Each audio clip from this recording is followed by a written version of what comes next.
The air was thick with the smell of damp earth and pine as I pulled my truck into the gravel lot at the entrance to the trailhead. It was late afternoon, the sun starting to sink behind the trees, casting long shadows over the dirt path ahead. I had planned this solo camping trip for months, a break from the noise of everyday life, just me and the wilderness. The trail was a good 5 miles into the backcountry, leading to a small, isolated clearing where I'd set up camp for the weekend. I shouldered my pack, double-checking that I had everything: tent, food, extra layers, flashlight, and my knife, just in case. Then, with a deep breath, I started walking. The first couple of miles were easy. The trail wound through tall evergreens, the air cool and fresh. Birds called out, and the occasional rustling in the underbrush reminded me that I wasn't alone out here, but it was nothing I wasn't expecting. It was peaceful, exactly what I wanted. About 3 miles in, the forest started to change. The trees grew denser, the undergrowth thicker. The path, once wide and well-trodden, became narrower, less defined. The deeper I went, the quieter it became. No birds, no rustling, just my own breathing and the crunch of my boots on dirt. It was unsettling. I shook it off. The further I went, the less foot traffic there had been. It made sense that things would be quieter out here. Still, my gut told me something was off. I reached the clearing just as the sun dipped below the horizon. It was a small, open space surrounded by trees, with just enough room for my tent and a fire pit someone had made long ago. I wasted no time setting up, pitching my tent, unrolling my sleeping bag, gathering some firewood. As I worked, I kept glancing at the treeline. The feeling of being watched sat heavy in my stomach, but every time I looked, there was nothing. By the time the fire was going, night had fully settled in. The flames crackled, sending flickering light across the trees. I sat with my back against a log, eating a granola bar and sipping from my water bottle, trying to shake the unease gnawing at me. It was just the isolation, I told myself. Being out here alone messes with your head. Then I heard it, a snap, not a small one, not the sound of a twig breaking under the weight of a rabbit or a falling branch. This was deliberate, heavy, a footstep. I froze, my heartbeat hammering in my ears. Slowly, I turned my head toward the trees, scanning the darkness beyond the firelight. Nothing. The fire crackled, filling the silence. My hand drifted to the knife on my belt. Another step, closer.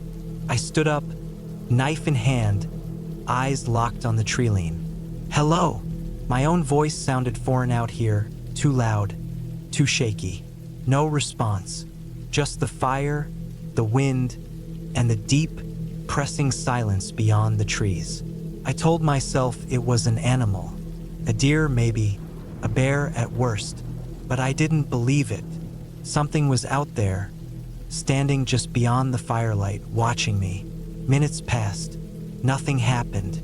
The fire burned low, and I forced myself to sit back down.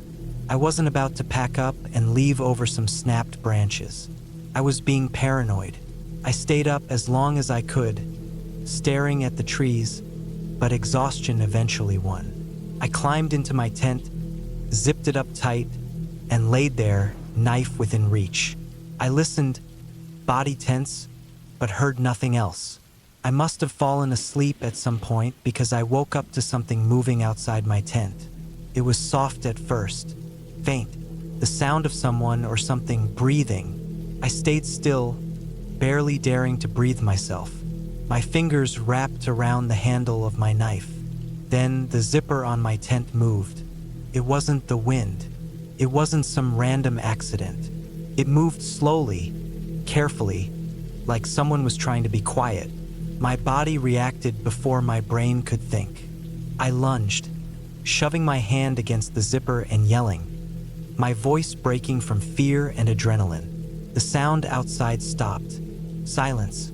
For a long moment, nothing happened.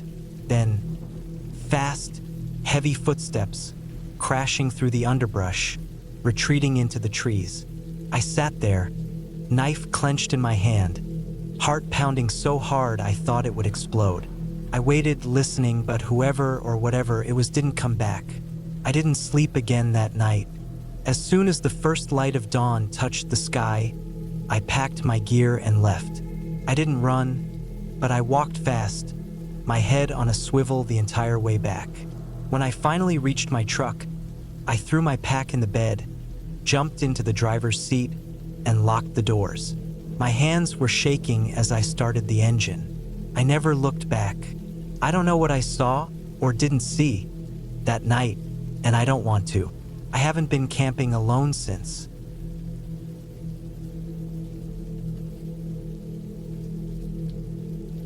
I never thought much about camping. It wasn't something I loved or hated, just something I did a few times with friends growing up. Sleeping outside, the smell of firewood, the sound of crickets, it all felt normal. I never had a reason to be afraid of the woods. That changed one weekend in late October. It started as a simple trip. I had a few days off work and wanted to get away from everything. No phone calls, no emails, just quiet. I picked a spot deep in the woods of northern Michigan, a place I had found on a hiking trip a year before. It wasn't an official campground, just a clearing off a barely visible trail. Perfectly secluded. I packed light, just the basics. Tent, sleeping bag, food, water, a flashlight, a knife, and a small hatchet for cutting firewood. I had no reason to think I'd need anything more. I got to the trailhead late in the afternoon, parked my truck, and started the short hike in. The air was cool, crisp, and smelled like damp leaves. The forest was quiet except for the occasional rustling of squirrels and birds. I reached the clearing just before sunset. The place looked the same as I remembered. A small patch of flat ground surrounded by thick trees. A fallen log near the center, perfect for sitting. A small fire pit someone else had built long ago. I set up my tent quickly, gathered some dry wood, and got a fire going. I wasn't worried about animals. No bears in this area, just raccoons and deer. I ate a simple meal of canned soup and some bread, enjoying the fire's warmth as the night settled in. The woods were quiet, much quieter than I expected. No wind, no distant howls, no owls. Just the crackling fire and my own breathing. I figured the cold had driven most of the animals into hiding. Sometime later, as I was staring into the flames, I heard a sound. A low, distant crunch. Footsteps. Not heavy, but not light enough to be an animal. My heart started to beat faster. I turned off my flashlight, letting the fire be my only light source, and listened. Nothing, just the occasional pop of burning wood. I told myself it was nothing, maybe just a deer stepping on a branch. Still, I felt uneasy. The feeling grew stronger as the night went on. I kept hearing sounds, but every time I turned my head or shined my flashlight in the direction, there was nothing. At some point, I decided to sleep. I doused the fire, leaving just a few glowing embers, and crawled into my tent. I zipped it up tight, making sure my knife was within reach. The sleeping bag was warm, but I couldn't shake the feeling that something wasn't right. I lay there for a long time, eyes open, listening. Then I heard it again, closer this time, a slow, deliberate crunch of leaves. I held my breath.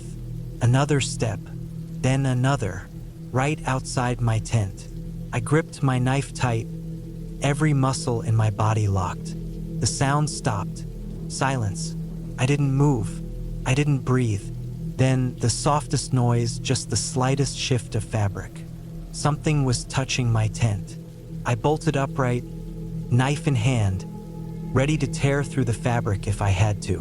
But nothing happened. No more sounds. No movement. I stayed like that for what felt like hours, waiting for something. Anything. Eventually, exhaustion won. My body gave in, and at some point, I drifted into a light, uneasy sleep. I woke up to sunlight filtering through the tent. Everything looked normal. No footprints, no signs that anything had been there. Maybe I had imagined it. Maybe my mind had played tricks on me. I shook it off, made some instant coffee, and decided to stay another night. The fear from last night felt silly in the daylight. I spent the day exploring, walking further into the woods, enjoying the quiet. But as the sun started to set, that uneasy feeling returned. That night, I kept the fire going longer. I sat on the log, staring into the darkness, listening. Hours passed, and nothing happened. Maybe last night had been a fluke. Maybe it was just my nerves. Then, just as I was about to go to bed, I heard it again. A single step, then another. This time, I didn't freeze. I grabbed my flashlight and flicked it on, aiming toward the sound. Nothing, just trees. But I swear I saw something move. I kept the light on, scanning. My heart was pounding. Then, just as I was about to turn it off, I caught something. A faint impression in the leaves. A footprint. A human footprint. I didn't wait. I packed up my things as fast as I could, shoving everything into my backpack, not caring about organization. The fire was still burning as I threw on my pack and started walking. Fast. I didn't run, but I moved as quickly as I could without making too much noise. The trail back to my truck was only a mile, but it felt like 10. Every step, I expected to hear something behind me. Every shadow felt like it was moving. I kept my flashlight off, using only the moonlight to see, trying not to make myself a target. I reached my truck and practically dove in, locking the doors before I even caught my breath. I started the engine, headlights cutting through the trees, and that's when I saw it. A figure, standing just at the edge of the woods. Not an animal, not a shadow. Person, tall, thin, unmoving, watching me. I didn't wait. I floored it, speeding down the dirt road, not stopping until I hit the highway. I drove for hours, not looking back. I never went back to that place, never reported it, never told anyone until now. But I know what I saw, and I know, without a doubt, that whoever was out there wasn't lost. They were waiting.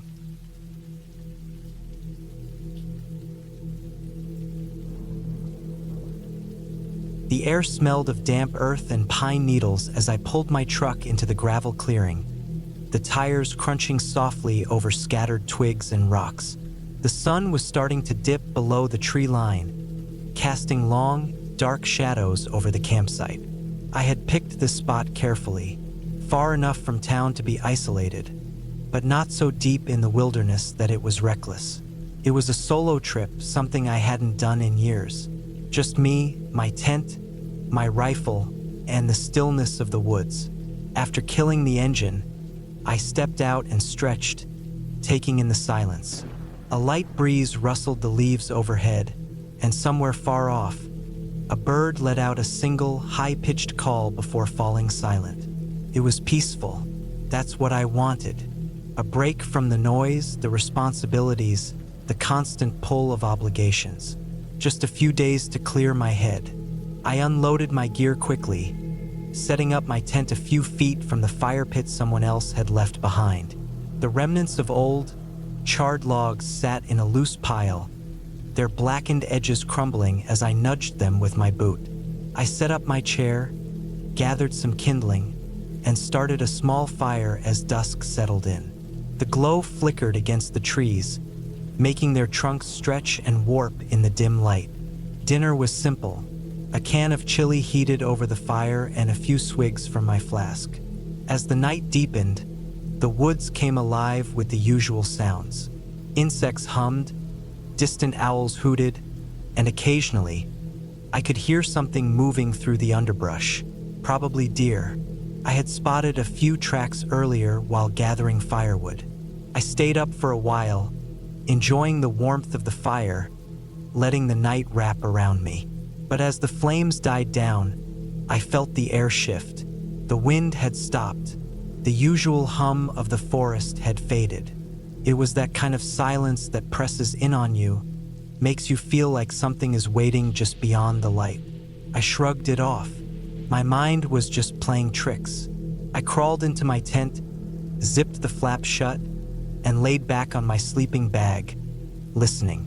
The silence stretched for a long time before the familiar sounds of the woods returned, though quieter than before. I told myself it was fine and eventually drifted off. Something woke me in the middle of the night. I lay still, barely breathing, my ears straining against the darkness. It wasn't a sound that woke me, but a feeling, like the air had changed again, heavier, pressing down on me. I sat up slowly, my heart thudding in my chest. The fire was out, leaving only the faintest glow of embers. My truck sat a few yards away, barely visible in the darkness. Then I heard it, a single footstep, not an animal, not the rustling of leaves in the wind, a distinct, measured step on the gravel. I froze. My rifle was outside, leaning against the chair by the fire pit. My knife was tucked inside my bag, too far to reach without making noise. My breath came shallow, my skin prickling with the cold sweat of adrenaline. Another step, closer. I forced myself to move slowly, carefully, reaching for my flashlight. My fingers found it, and I clicked it on in one swift motion, aiming the beam toward the sound. Nothing, just my truck, the trees, the empty clearing. But my gut told me I wasn't alone. I stayed like that for what felt like forever, light sweeping over the area. Eventually, I convinced myself it had been an animal after all. Maybe a raccoon scrounging near my truck. I laid back down but didn't sleep. The next day, I checked the area. No footprints. No signs of anything out of place. I told myself I had imagined it. Maybe I had been half dreaming. Still, I kept my rifle closer that night. The second night, it happened again. This time, I heard breathing. Slow, deep breaths just outside my tent. My blood ran cold. I didn't move, didn't make a sound, just listened. Then came the scraping, a slow, deliberate drag of something hard against the fabric of my tent. Starting at one corner, moving along the side. Not the careless brushing of a branch. This was intentional. I gripped my rifle with white-knuckled fingers, heart hammering in my chest. The scraping stopped. Silence. Then footsteps. Slow. Moving away. I didn't sleep the rest of the night. At first light, I packed up, moving quickly, my head on a swivel. Before leaving, I checked the area one last time. That's when I saw it. On the back of my truck, just above the handle, were deep, deliberate scratches, like someone had dragged a blade across the metal. I never went back to that spot again.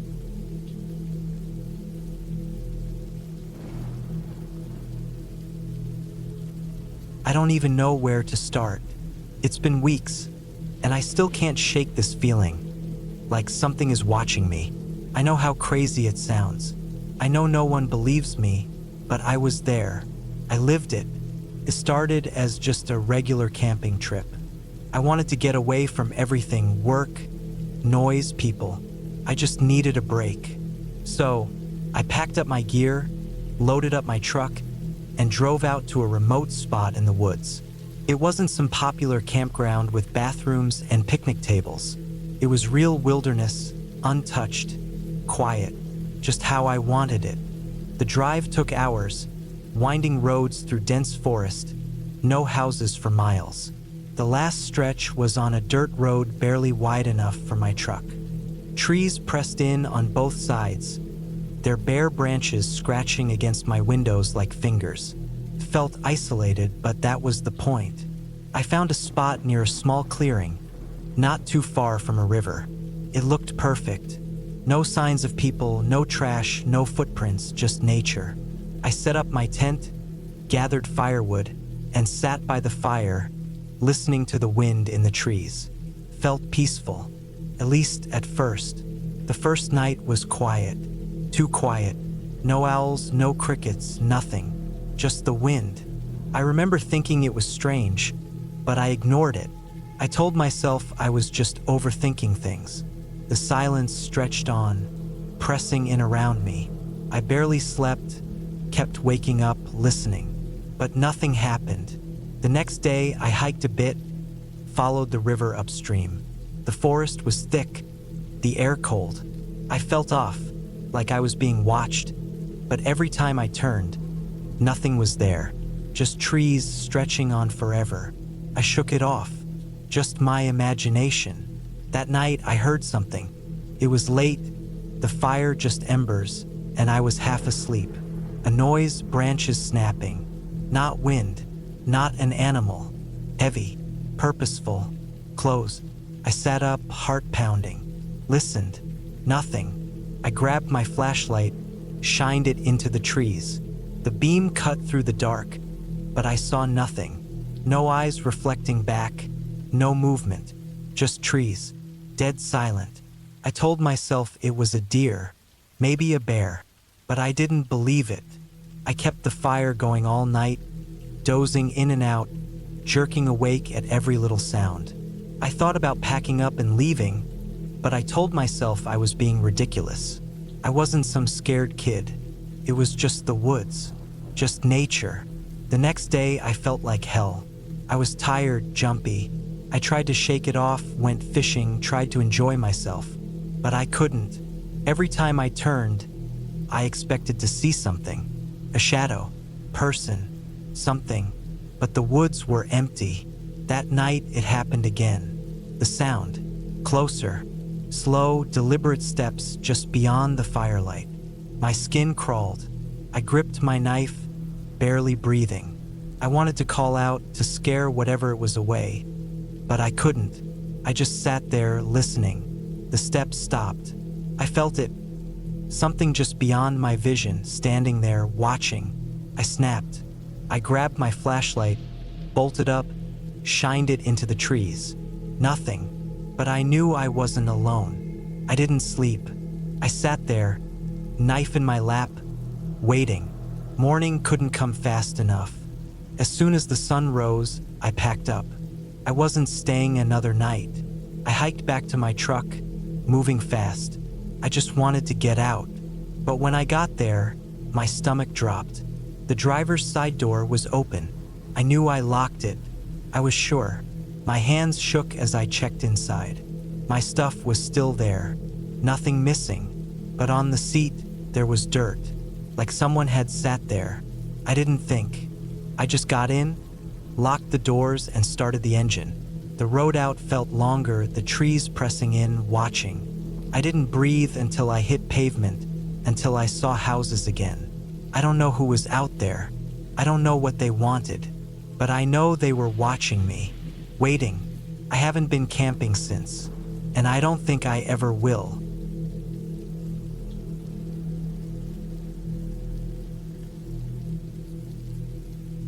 I chose a spot deep in the woods, away from the usual camping areas. I wanted the quiet, the isolation. I wanted to be alone with my thoughts. Work had been overwhelming, and life in general had started feeling like a cycle of endless noise. I needed this break. The air was thick with the scent of damp earth and pine as I stepped out of the truck. The sun was starting to sink, painting the sky in deep oranges and purples. I had about an hour before full dark, so I worked quickly to set up camp. Tent up, firewood gathered, a small ring of stones laid out for the fire. Everything was done just as the last bit of light faded from the sky. The first night was uneventful. The usual sounds of the forest surrounded me. The chirping of crickets, the occasional rustling in the underbrush, the distant call of an owl. It was peaceful. I cooked a simple meal over the fire, sat back in my chair, and watched the flames dance. The stress that had been weighing on me started to loosen, just a little. Sometime in the middle of the night, I woke up suddenly. I wasn't sure why at first. Then I heard it, something moving outside my tent. Slow, deliberate steps on the forest floor. Not the quick, light scurrying of a raccoon or a fox. something heavier. I held my breath and listened. The footsteps stopped. The night was dead silent. I told myself it was nothing, maybe a deer passing through. I waited, staring at the ceiling of my tent, listening for anything else. But after a few minutes, the sounds of the forest returned, and I drifted back to sleep. Morning came, and I felt a little stupid for getting spooked. I stepped outside and stretched, breathing in the cool, crisp air. That feeling of unease from the night before was gone. I made some coffee, ate a quick breakfast, and decided to go for a hike. The forest was dense but beautiful. Sunlight filtered through the trees, casting shifting patterns on the ground. The further I went, the more I felt like I was completely alone in the world. No sounds of cars, no people talking, just the wind through the trees and the occasional snap of a branch under my boots. I walked for about an hour before I found it. First, it just looked like a pile of old branches, but as I got closer, I realized it was deliberate. A structure almost like a shelter, built out of sticks and logs. It wasn't much taller than me, with an opening just large enough to crawl inside. It didn't look abandoned. The wood wasn't rotting, and the structure was solid. Someone had built this recently. Something about it made my stomach twist. I don't know why. There was nothing obviously wrong with it, but the sight of it made me uneasy. I didn't go any closer. I turned around and headed back to camp, picking up my pace. That night, I couldn't shake the feeling that I wasn't alone. It was irrational. I hadn't seen a single person since arriving. But that shelter, someone had to have built it. And if someone was out here, were they watching me? I tried to sleep, but every little sound put me on edge. The rustling of leaves, the snap of a twig, the wind against my tent. I kept my knife close, my ears straining in the dark. Then I heard it again. Footsteps, closer this time. They stopped just outside my tent. My breath caught in my throat. I stayed still, listening. My mind was racing. If it was an animal, it would have moved on. If it was a person, why weren't they saying anything? I reached for my flashlight and flicked it on. The beam cut through the fabric of the tent, casting a faint glow outside. I couldn't see anything, but I could feel it. Something was out there, just beyond my line of sight. I stayed like that for what felt like hours, listening, waiting. Eventually, exhaustion won out, and I must have drifted off because the next thing I knew, the sun was rising. I stepped outside, my skin crawling. The fire was nothing but cold ashes.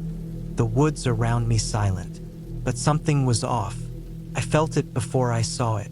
My gear had been moved, just slightly. My backpack wasn't where I left it.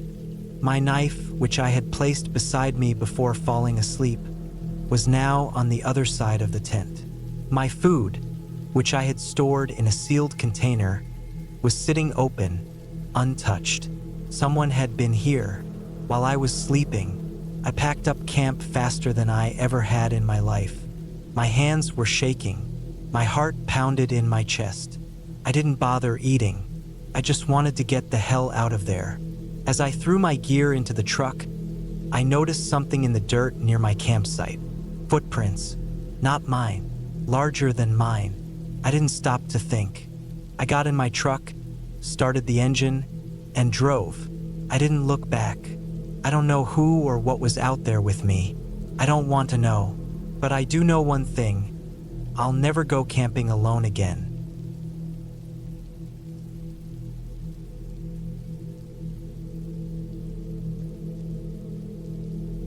It was supposed to be a peaceful weekend. Just me, my gear, and the quiet of the woods. I had been planning it for weeks, mapping out a spot deep enough in the forest to avoid crowds, but close enough to a trail in case of emergencies. I wanted to be alone to clear my head. Life had been stressful, and getting away from everything sounded perfect. The drive was uneventful. I reached the trailhead in the late afternoon, parked my truck, and set off with my pack. The hike in was about 4 miles, just far enough to feel remote. I followed an old, barely marked path that wound through dense trees and eventually opened up into a small clearing near a slow-moving creek. The spot was perfect, flat ground, plenty of firewood, and the sound of water nearby. I set up camp as the sun started dipping below the trees. My tent was simple, a one-person setup with just enough room for my sleeping bag and gear. I built a small fire, cooked a quick meal, and sat back to enjoy the quiet. The forest had a way of making you feel small. The towering trees stretched endlessly above, their tops swaying with the wind. The only sounds were the occasional rustle of leaves and the distant hoot of an owl. As the night deepened, I felt myself relaxing. I hadn't realized how much I needed this. The stress, the noise of everyday life. It all felt so far away out here. Eventually, I doused the fire and crawled into my tent.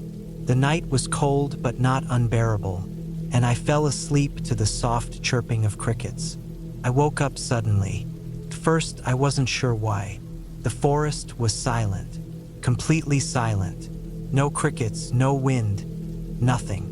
I lay still, listening. Something had woken me up, but I didn't hear anything unusual now. My heart was pounding for no reason I could understand. Maybe a distant sound had startled me, something that had already moved on. I turned onto my side, trying to calm down. The silence stretched on, and eventually, sleep took me again. The next morning was normal. I made coffee, sat by the creek for a while, then decided to explore a bit. The woods were thick, the undergrowth tangled, but I followed the creek upstream for a while, enjoying the solitude. It was peaceful, but something felt off. I couldn't put my finger on it. The forest just felt different than it had the day before. Maybe it was the silence from the night before still lingering in my mind. Around midday, I headed back to camp. As I approached, I stopped. Something was wrong. My tent was open. I was sure I had zipped it shut before I left. My heart started pounding as I stepped closer. Nothing looked disturbed. My pack was where I left it, my gear untouched. But I knew that tent had been zipped. Maybe I had just forgotten. Maybe I was being paranoid. I shook it off and went about my day. The rest of the afternoon passed uneventfully. I cooked dinner, read a little by the fire, and tried to convince myself I had just been imagining things. By nightfall, I was feeling better. The woods didn't feel so strange anymore, and the uneasiness from earlier had faded. That night, I woke up again. This time, I knew why. There was a sound outside my tent. Something moving. Slow, deliberate steps. Not an animal. Not the quick, rustling movement of a deer or raccoon. This was careful, heavy, like someone walking barefoot over the forest floor, trying not to make noise but failing. I held my breath. My body froze. The sound moved closer. My tent fabric was thin. I could hear everything. My mind raced, trying to make sense of it.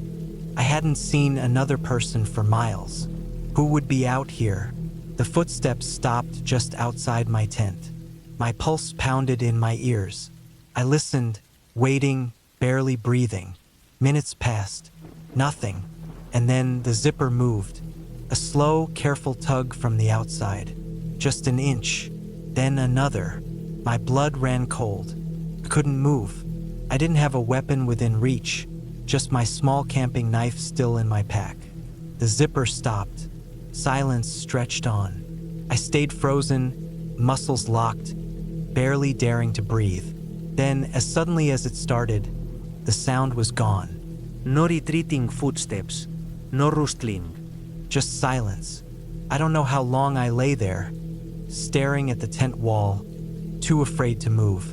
Eventually, exhaustion won. I don't remember falling asleep, but when I woke up, it was morning. My tent was still closed. There were no signs of anything outside. No footprints, no broken branches. Nothing was missing. It was as if nothing had happened at all. But I knew it had. I packed up and left immediately. I didn't care about breakfast, didn't care about taking my time. I hiked out faster than I ever had before. When I reached my truck, I threw my gear inside, locked the doors, and sat there for a long time, just breathing. I don't know what happened that night. Maybe someone had been watching me. Maybe they decided to leave. Maybe I had scared them as much as they had scared me. Or maybe they hadn't been scared at all. Maybe they had just changed their mind.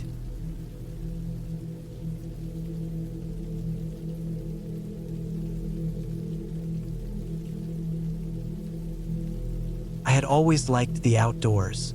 Camping, hiking, just being away from the noise of everyday life.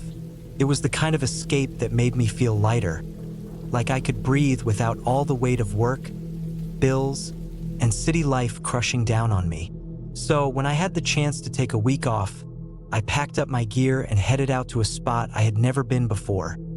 Somewhere deep in the woods, miles from the nearest town. It was late September, the kind of weather where the days are still warm, but the nights have that creeping chill that reminds you summer is gone. I had done my research and found a remote campsite by a lake, a place that didn't see many visitors. That was what I wanted, just me, the trees, and the quiet. The drive out was peaceful, long stretches of road lined with towering pines and the occasional deer darting into the trees.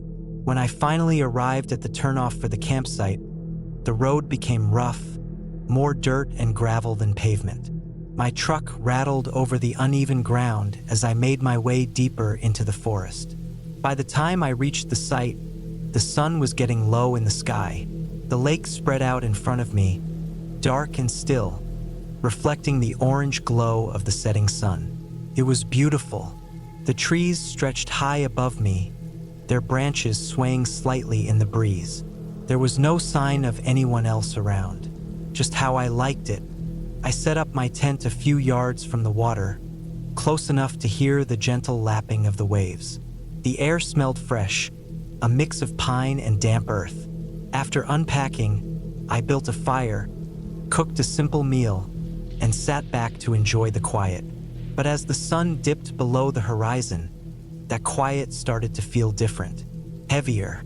It wasn't the normal stillness of the woods at night. It was something else. I tried to shake it off. I had been camping enough times to know that nights in the woods could feel strange. Sounds carried differently, darkness played tricks on the mind. Still, I found myself listening too closely to every rustle in the trees, every small splash in the water. It was around midnight when I heard it, a sound just beyond the tree line, past the glow of my fire, a crunch like someone or something stepping on dry leaves. My heart jumped. I grabbed my flashlight and aimed it toward the trees, but all I saw were the trunks standing like silent pillars. Nothing moved. I listened for a while longer, but whatever it was, it didn't make another sound. Probably just an animal, I told myself. A deer, maybe a raccoon. Still, I kept my knife close when I went into my tent for the night. Sleep didn't come easy. The wind had picked up, making the trees creak and groan. And then, sometime in the middle of the night, I woke up. Took me a moment to realize what had pulled me from sleep. The fire had burned down to embers, casting a faint red glow outside the tent. The air had gone still, and then I heard it again. Footsteps, slow, deliberate, moving just outside my tent. My breath caught in my throat. I didn't move, didn't make a sound. I just listened. The footsteps stopped. Silence stretched out so long that I started to wonder if I had imagined it. Then, something brushed against the fabric of my tent. I bolted upright, grabbing my flashlight and knife in one motion. My heart pounded as I unzipped the tent just enough to peek outside. Nothing. The campsite was empty. The trees stood still, the lake was calm. But I knew I hadn't imagined it. I stayed awake the rest of the night, my knife in my hand, ears straining for any sound. But nothing else happened. When morning finally came, the first thing I did was check the ground around my tent. The dirt was undisturbed. No footprints. No signs that anyone had been there. I almost convinced myself it had been a dream. Almost. The day passed without incident. I went for a hike, fished a little, tried to enjoy myself. By the time night fell again, I was more exhausted than nervous. But that changed real fast. Around midnight, the noises started again. This time, it wasn't just footsteps. It was breathing. Low, raspy breathing just outside my tent. I froze. Every instinct in my body told me not to move, not to make a sound. I gripped my knife so tight my hand ached. Then the breathing stopped. A long pause, and then the zipper of my tent moved. I didn't think. I just reacted. I lunged forward, shoving against the fabric with all my strength, screaming as loud as I could. Whatever was outside stumbled back. I heard a crash, twigs snapping, and then silence. I burst out of the tent, flashlight swinging wildly. But there was nothing there. No footprints. No sign that anything had been there at all. That was enough for me. I packed up my gear in record time, throwing everything into my truck without caring if it was organized. I didn't stop until I was miles away, back on paved roads, heading towards civilization. I never went back to that campsite. I never even looked it up again. I don't know what was out there. Maybe it was some lunatic living in the woods. Maybe it was something worse. All I know is that I was not alone out there, and whatever it was, it wanted in.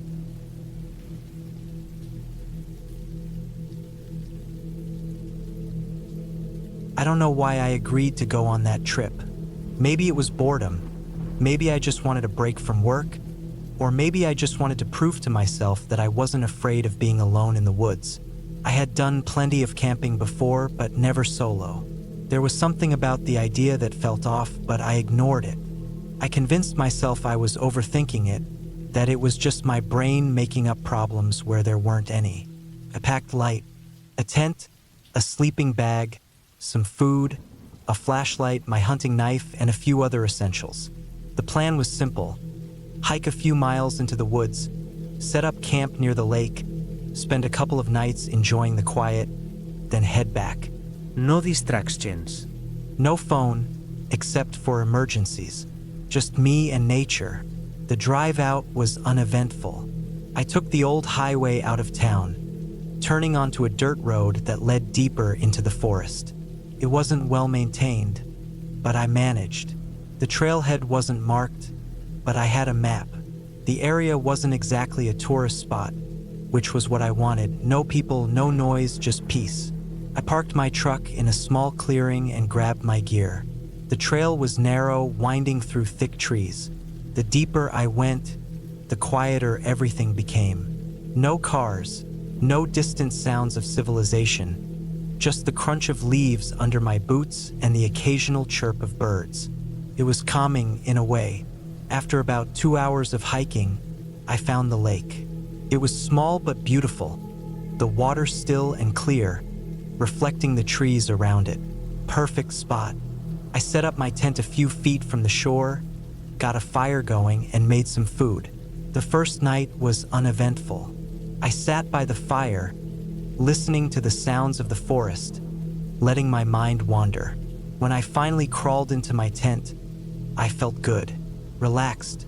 Then, at some point during the night, I woke up. At first, I wasn't sure why. The fire had burned down to embers, leaving only a faint glow outside. The air was still, too still. I listened. Nothing. No wind, no rustling leaves, no insects. Just silence. Then I heard it. A soft, deliberate crunch. Footsteps. My breath caught in my throat. I strained to listen, trying to figure out if it was just an animal. But these weren't random, scurrying noises. They were slow, careful steps, like someone trying not to be heard. I reached for my knife, gripping it tight. My heart pounded. The footsteps stopped just outside my tent. I held my breath. Then nothing. Just silence again. I stayed like that for what felt like hours, barely moving, barely breathing. Eventually, exhaustion took over, and I must have fallen asleep because I woke up to daylight. I crawled out of the tent, knife still in hand. The fire was cold, the forest as calm as ever. I checked around my campsite, looking for tracks, but the ground was too packed down to tell. Maybe it had been a deer. Maybe my mind had been playing tricks on me. Still, I couldn't shake the feeling that something was off. I spent the day fishing, trying to push the unease aside. By afternoon, I was feeling better. I even convinced myself to stay another night. Maybe I had just let my imagination get the best of me. That night, I made sure to build a bigger fire. I sat closer to it, keeping my knife within reach. The sounds of the forest returned. The wind through the trees, the occasional hoot of an owl. It was almost peaceful. Then, just as I was about to turn in, I heard it again. A single step. I froze. My eyes scanned the darkness beyond the firelight. The trees loomed, black and silent. Then, another step. Closer. I grabbed my flashlight and flicked it on, sweeping the beam across the trees. Nothing. I held it there, waiting. My skin crawled. Then, just at the edge of the light, something moved. It was fast, ducking behind a tree before I could get a good look. But I saw enough. It was a person. My stomach twisted. Who the hell was out here, sneaking around my camp? I stood up, gripping my knife. "Who's there?" I called out, my voice rough in the cold air. No answer, just silence. I waited, scanning the darkness, but nothing happened. Finally, after what felt like forever, I backed toward my tent, never taking my eyes off the trees. I didn't sleep that night. I sat by the fire, knife in hand, waiting, listening. The footsteps never came back. The first light, I packed up. My hands were shaking as I stuffed my gear into my bag. I needed to get out of there. The hike back felt different. The trees felt closer, the silence heavier. I kept looking over my shoulder, half expecting to see someone following me. When I finally reached my truck, I felt a wave of relief. I threw my gear in the back and got in, locking the doors. As I started the engine, I looked up. That's when I saw them. Just beyond the tree line, half hidden in the shadows, a figure stood watching me. I didn't wait. I slammed the truck into reverse, spinning the tires in the dirt as I tore down the road. I didn't stop until I was miles away, back on the highway, heading home. I never went back to that lake. I don't know who they were. I don't know what they wanted. But I do know one thing. I wasn't alone out there. And whoever it was, they were waiting.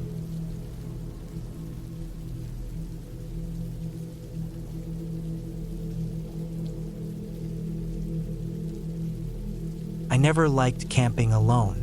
It wasn't the wildlife or the darkness that got to me. It was the isolation. But after a tough few months, I needed the break. Work had drained me, and I figured a weekend alone in the woods would help me reset. So I packed my truck with the essentials: tent, sleeping bag, food, water, and a rifle just in case, and headed out to a remote spot in the mountains where I had camped a few times before. The drive took hours, twisting through dense forests and climbing higher into the hills. The farther I went, the fewer cars I saw. By the time I reached the turnoff onto the dirt road leading to my usual campsite, I hadn't seen another vehicle in over an hour. Perfect. The site was about a mile from the main road, nestled between towering pines with a small creek running nearby. No cell service, no sounds of civilization. Just the wind in the trees and the distant call of birds. It was exactly what I needed. I set up camp quickly, pitching my tent near the fire pit I had used before. The sun was still high, so I gathered firewood, taking my time to pick dry branches and logs. As I worked, I noticed something odd. The woods felt different. I couldn't put my finger on it, but something was off. It wasn't anything obvious, just a feeling, like I was being watched. I shook it off as paranoia. By nightfall, I had a fire going and sat by it, eating a simple meal and enjoying the quiet. The sky was clear, the stars bright above me. It should have been peaceful, but that feeling lingered. Then I heard it, a rustling in the trees maybe 50 yards away. I froze, listening. It wasn't the wind, this was deliberate. Slow, careful steps. My mind raced through possibilities. Deer? Maybe a bear? I grabbed my rifle, just in case, and stood, trying to spot movement in the dark. Nothing. The sound stopped. The woods were silent again, except for the crackling fire. I told myself it was just an animal and sat back down. Still, I kept the rifle close. The rest of the night was uneventful, but I didn't sleep well. Every little noise had me on edge. The next morning, I decided to do some exploring. There was a ridge a short hike away that had a great view, and I figured the fresh air and movement would help clear my head. I set out with a small backpack, my knife, and a bottle of water. The hike was easy at first, following a game trail through the trees. But about halfway up, I found something strange. A pile of bones, small ones maybe from a rabbit or squirrel, scattered near the base of a tree. They were picked clean. That wasn't too unusual. Predators left remains all the time. But something about the way they were arranged made me uneasy. Not just scattered, but placed. Almost like they had been left there deliberately. I kept going, trying to ignore the uneasy feeling creeping back in. By the time I reached the ridge, the view was as stunning as I remembered. Rolling hills stretched for miles, untouched wilderness as far as I could see. That's when I saw it. Smoke. Not from my campfire, this was farther off, maybe a mile away, deeper into the forest. A thin, steady column rising into the sky. I hadn't seen another person since I got here. There were no official campsites nearby, and the nearest town was over an hour's drive. Whoever was out there hadn't come in the usual way. I watched the smoke for a long time, debating what to do. It wasn't illegal to camp out here, but something felt wrong. I decided to head back to my site. The hike down was quicker, but that feeling of being watched was back, stronger this time. I moved faster, gripping my knife tightly. Every snap of a twig made my heart pound.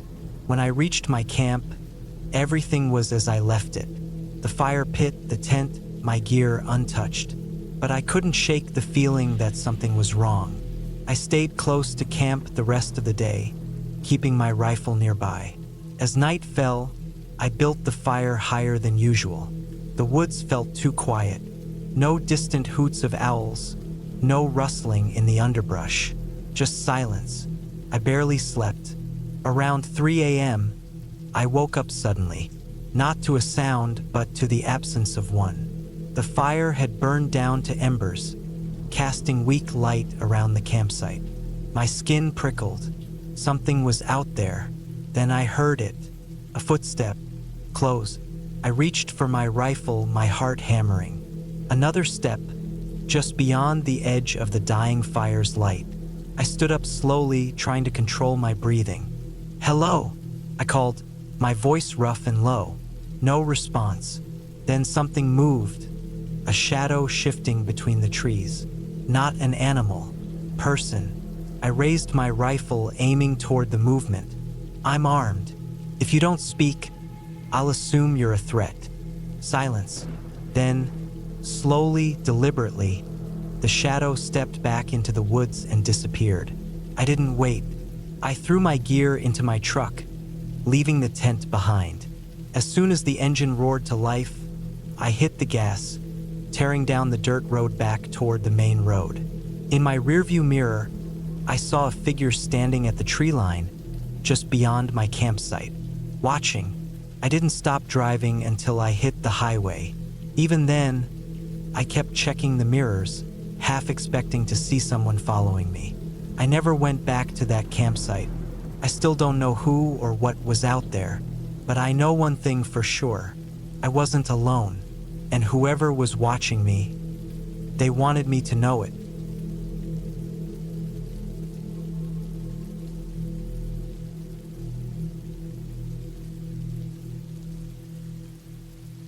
always loved camping. The solitude of the woods, the quiet hum of insects in the night, the scent of damp earth. It was my way of escaping the stress of everyday life. So, when I had a long weekend off, I packed up my gear and drove out to a remote spot I had been wanting to explore. It was deep in the forest, far from the usual campgrounds, exactly how I liked it. The drive took longer than expected. The last stretch of road was barely more than a dirt trail, winding through thick trees. My truck bounced over uneven ground, and the branches scraped against the sides. Finally, I reached the clearing. It was perfect, flat land, a small creek nearby, and no sign of anyone else. I got out and stretched, taking in the fresh air. The sun was already setting, casting long shadows through the trees. I needed to set up quickly. I worked fast, pitching my tent, gathering firewood, and making a small fire. The crackling flames were comforting as the darkness crept in around me. I ate my dinner, listening to the sounds of the forest. The usual rustling of leaves, the distant hoot of an owl. Everything felt normal, peaceful. I told myself I had picked a great spot, but as I sat there, staring into the fire, I felt something, a strange awareness, like I wasn't alone. I told myself it was just my mind playing tricks on me. It happened sometimes when I camped alone. The isolation could make you feel watched, even when you weren't. I shook it off and crawled into my tent. The night was uneventful at first.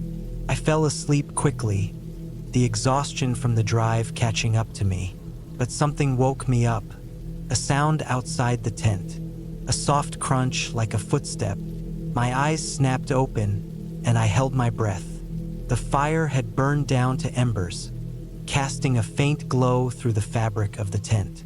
Another sound, closer. I slowly reached for my flashlight, my fingers shaking slightly. I clicked it on and unzipped the tent just enough to peek outside. The beam cut through the darkness, but I saw nothing, just trees and shadows. The fire flickered weakly, barely illuminating the clearing. I listened for a long time but heard nothing else. Maybe an animal, a deer most likely. I convinced myself of that and lay back down, though sleep didn't come easy after that. The next morning, I felt foolish for getting so worked up. I checked the area around my tent but saw no tracks or any signs that anything had been there. I spent the day hiking, exploring the area, and enjoying the quiet. By the time I returned to camp, I was feeling much better. I built the fire bigger that night, let it burn longer. It helped push back the uneasy feeling that had crept in the night before. But then the noises started again. It was late, maybe past midnight. I had just dozed off when I heard it. Another crunch outside the tent. Then another. It wasn't the sound of an animal walking through the brush. It was deliberate, slow, careful. My heart pounded as I gripped my flashlight again. I didn't want to open the tent this time. I just listened. The sound moved around the tent. I could hear breathing. Not heavy, not aggressive. Just there, close. My stomach twisted in fear. I had camped alone dozens of times, and I had never felt this before. This wasn't just paranoia. Someone was out there. I wanted to call out, but my throat felt tight. Instead, I stayed still, barely breathing, waiting. Minutes passed, stretching unbearably. Then, just as suddenly as it had started, the sound stopped. The presence was gone. I stayed awake for hours, listening, waiting, but nothing else happened. Eventually, exhaustion took over, and I drifted into an uneasy sleep. Morning came, and I forced myself to check the area again. This time, I found something. Footprints. Human. They circled my tent. My stomach dropped. Someone had been out there, watching me. I packed up my gear as fast as I could. My hands were shaking. The entire time, I kept looking over my shoulder, feeling exposed, vulnerable. As I loaded the last of my things into my truck, I saw something on a tree near my camp. A small carving, fresh, a symbol I didn't recognize. It hadn't been there the day before. That was it for me. I got in my truck and drove out of there, not stopping until I reached the main road. I don't know who was out there or what they wanted. I don't know if they were planning to do something worse if I had stayed another night. I haven't camped alone since.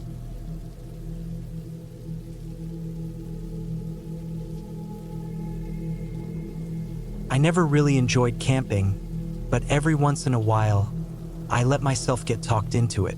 This time, it was a solo trip. I had no one to blame but myself.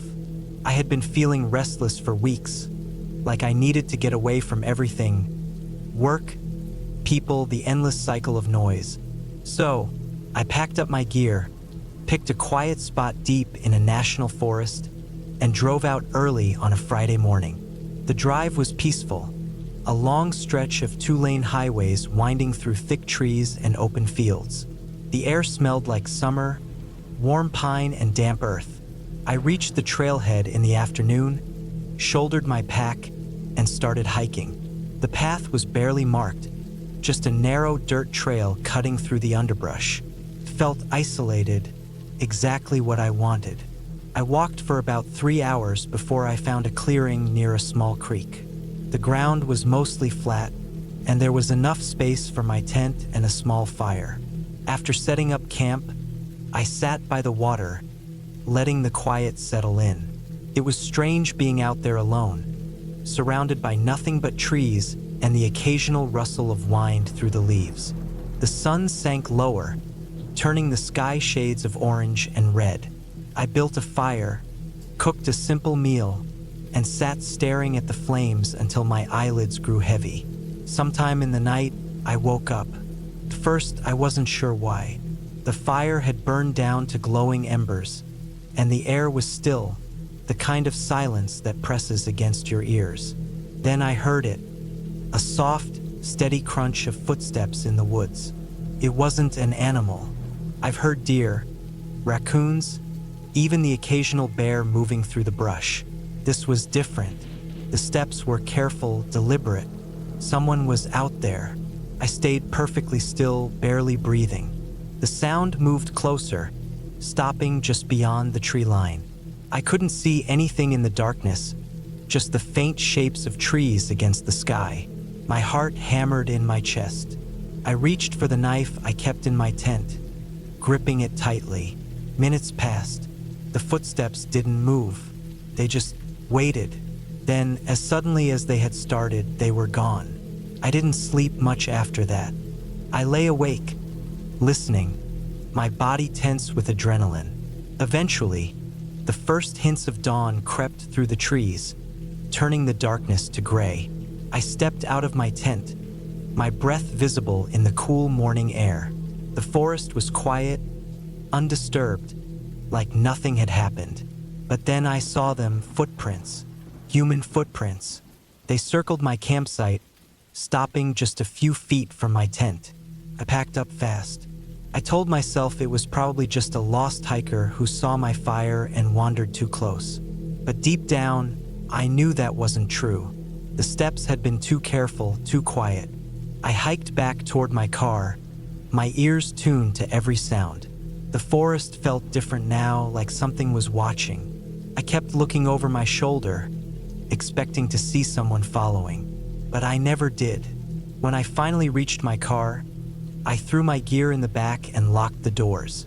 I sat there for a long time, gripping the steering wheel, trying to shake the feeling that I had escaped something I didn't understand. I never went back to that place, and I never camp alone anymore.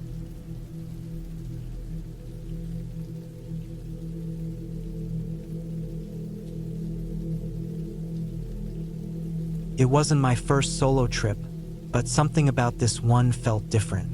The plan was simple: a weekend in the Hoosier National Forest, away from everything. No service, no people, just the trees, the quiet, and me. I had done this before, but as I drove deeper into the woods, a small, uneasy feeling sat in the pit of my stomach. I ignored it. I wasn't superstitious. and I wasn't about to let my mind play tricks on me. I parked my truck at the trailhead, double-checked my gear, and started hiking. The first few miles were easy, familiar. The air was damp with the scent of moss and earth, and the only sounds were the rustling leaves and the occasional chirp of birds. The deeper I went, the more isolated I felt, which was exactly what I wanted. After about 4 hours, I reached my spot, an open clearing near a small creek. I had camped here once before and knew it was a good location. The creek provided fresh water, and the ground was level. I set up my tent, gathered firewood, and sat down to eat. Everything felt normal. The sun dipped lower, casting long shadows through the trees, and the air grew cooler. Then, I noticed something strange. The forest was quiet. Too quiet. Normally, you hear crickets, the occasional rustle of a small animal in the brush, maybe an owl in the distance. But now, nothing. Just silence. It made my skin crawl. I tried to shake the feeling, telling myself it was just in my head. I kept busy, lighting a fire and boiling some water for coffee. By the time the stars appeared, I had almost forgotten about it. Almost. As the fire crackled, I sat back against a log, letting the warmth sink into my bones.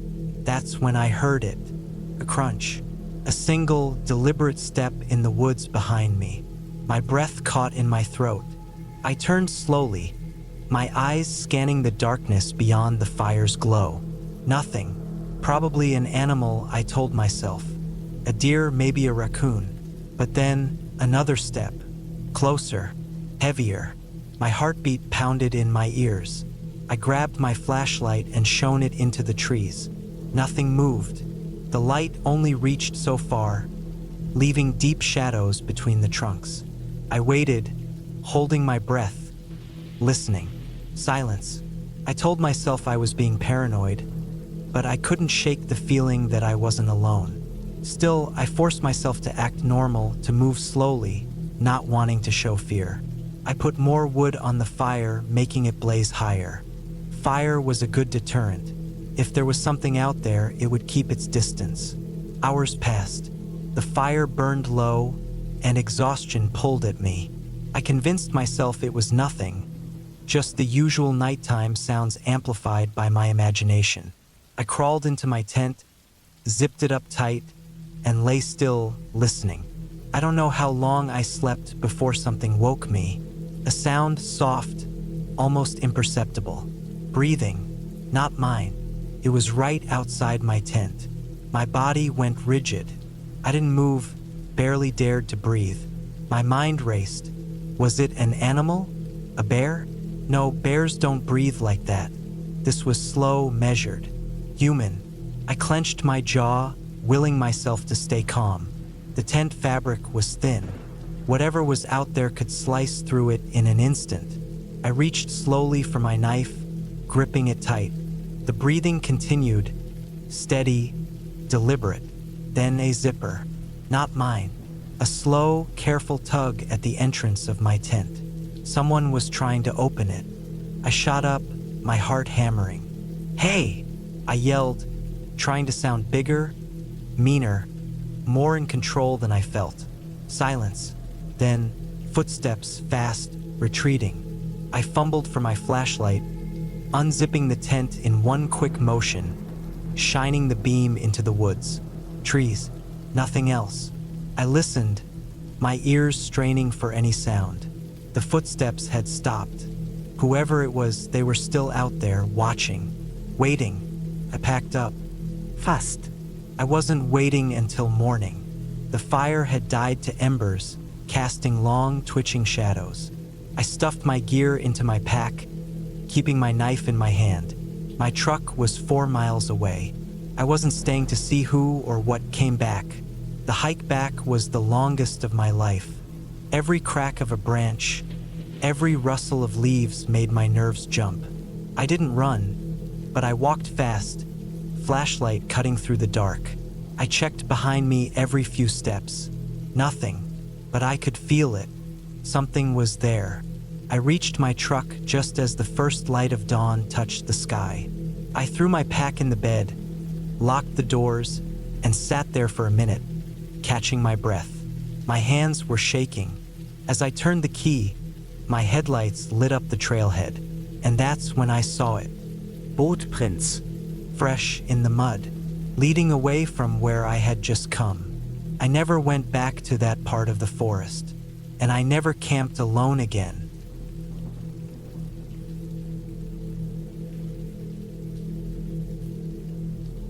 I don't know why I agreed to go camping alone. Maybe I wanted to prove something to myself, or maybe I just wanted a break from everything. Work, the noise of the city, the stress of life. Either way, I packed my gear, loaded up my truck, and headed out to a remote campsite in the mountains. It wasn't a designated campground, just a spot I had heard about from a coworker. Secluded, peaceful, surrounded by nothing but trees and quiet. The drive was long. Dirt roads wound through thick forests, the sunlight barely making it through the dense canopy overhead. I had to slow down several times for deer and even a black bear that lumbered across the path. No cell service for miles, just me, my truck, and the endless stretch of wilderness. By the time I arrived, the sun was already low in the sky. I found a small clearing by a narrow river, perfect for setting up camp. I got to work quickly, pitching my tent, gathering wood, and making sure everything was in place before dark. The silence out here was overwhelming. No distant hum of traffic, no voices, nothing but the occasional rustling of leaves and the sound of the water moving lazily downstream. As I built a fire and cooked a quick meal, I started to feel more at ease. The flames crackled, sending a warm glow into the trees around me. I leaned back in my camp chair, letting the heat from the fire chase away the evening chill. Felt good to be out here, simple, peaceful.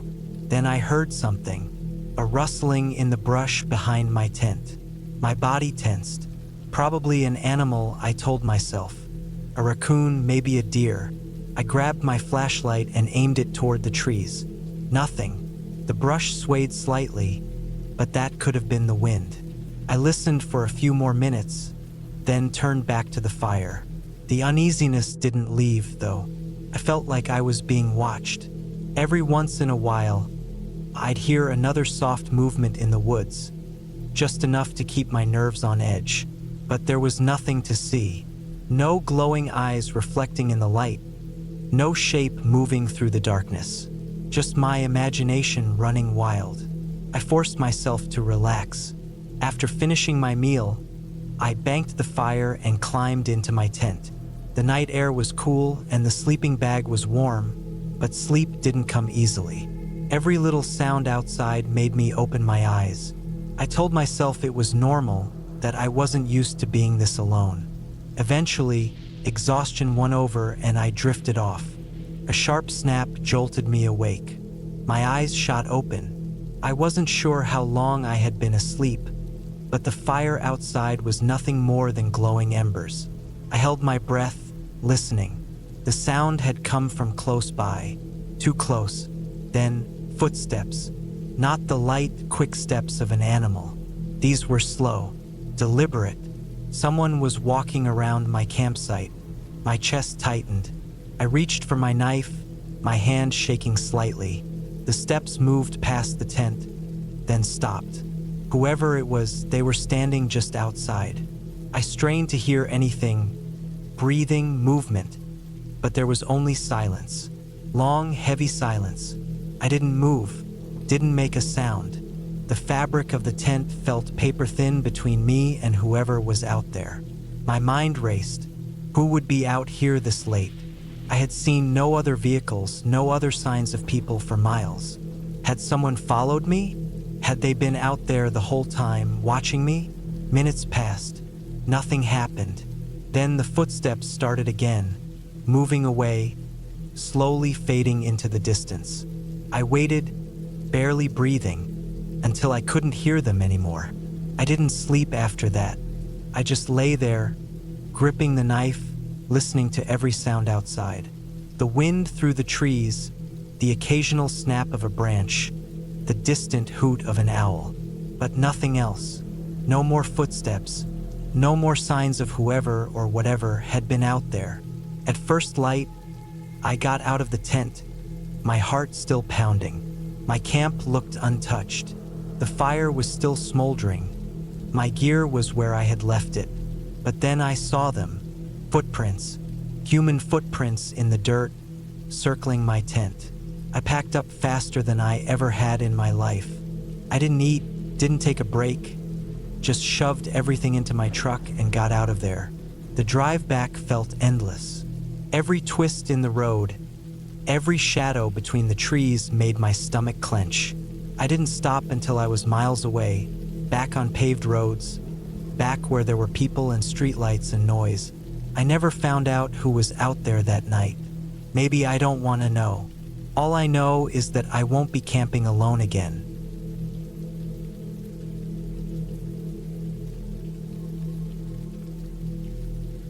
I don't know why I chose that spot to camp. It wasn't anything special, just a stretch of woods off an old logging road, miles from anywhere. It wasn't even a marked campsite, just a clearing I found on a map, far enough from people to be peaceful, but not so deep in the wilderness that I'd get lost. The drive out took longer than I expected. The road was mostly gravel, full of potholes, twisting through dense forest. The farther I got, the more it felt like the world had closed in around me. No cars, no houses, no signs of life. Just trees and the dull crunch of my tires on dirt and stone. By the time I pulled into the clearing, it was late afternoon, and the sun was already dipping low behind the trees. The place was perfect, though. A flat, grassy patch surrounded by towering pines, with a small creek running just beyond the tree line. It smelled fresh, like damp earth and pine needles. There were no fire pits or signs of recent campers, just a few old, moss-covered stumps and the occasional animal track in the dirt. I set up my tent near the edge of the clearing, close enough to the tree line to have some shade, but far enough away to avoid anything that might come creeping in the night. I gathered firewood, set up my small propane stove, and got everything ready for the night. By the time I finished, the sun had disappeared behind the treetops, leaving a dim, fading light. I sat by the fire, eating a can of beans and listening to the sounds of the woods. Crickets chirping, the occasional rustling in the underbrush, normal forest noises. But there was something else, something I couldn't quite put my finger on. A stillness, a kind of pressure in the air like the weight of something unseen. I ignored it, chalking it up to my own nerves. Being alone in the woods can do that to you. As the night wore on, the unease grew. The sounds of the forest seemed off. I know that sounds crazy, but it's the best way I can describe it. The crickets would go silent all at once, then start up again, but weaker, as if something had scared them. I told myself it was just the natural ebb and flow of the night, but I couldn't shake the feeling that something was watching me. I turned in early, climbing into my sleeping bag and zipping the tent shut tight. It was cold, colder than I expected, and the air had that thick, damp weight that comes before a storm. I lay there for what felt like hours, listening. The wind had picked up, rustling the trees in long, hollow whispers. The fire outside crackled softly, burning low. Then I heard it. Not an animal, not the wind, something moving. It was slow, deliberate, footsteps soft, but distinct. I held my breath, straining to listen. They stopped. Silence. My heart pounded so loud I swore it would give me away. Then, after a long pause, they started again, circling my tent. I reached for my knife, gripping it so tight my knuckles ached. The footsteps stopped again, just inches from where I lay. I could hear breathing slow, heavy, not an animal panting, not the deep, rhythmic breaths of a sleeping bear. Something else, something human. I wanted to scream, to burst out of the tent and run, but I couldn't move. I just lay there, frozen, gripping my knife like a lifeline. The breathing continued for what felt like an eternity. Then, just as suddenly as it started, it stopped. The footsteps retreated, slow and steady, fading into the night. I stayed awake until dawn, barely daring to move. When the first light crept through the trees, I unzipped the tent and stepped out, knife still in hand. The fire was nothing but cold embers. The woods were still. Then I saw them. Footprints. Clear, human footprints circling my tent in the damp earth. They weren't mine. I followed them a few feet into the trees before they vanished into the undergrowth. Whoever it was had been standing there, listening, watching. I packed up in record time, stuffing my gear into my pack and tearing down the tent without a second thought. I didn't eat. I didn't rest. I just wanted to get out. The drive back felt even longer than the drive in. I kept glancing in the rearview mirror, half expecting to see someone standing at the tree line, watching me go. But there was nothing, just trees and the long, empty road. I never went back. I don't know who or what was out there that night. Maybe it was just some drifter, some lost hiker. Maybe it was nothing at all, just my imagination running wild. But I know what I heard. I know what I saw, and I know that something was out there watching.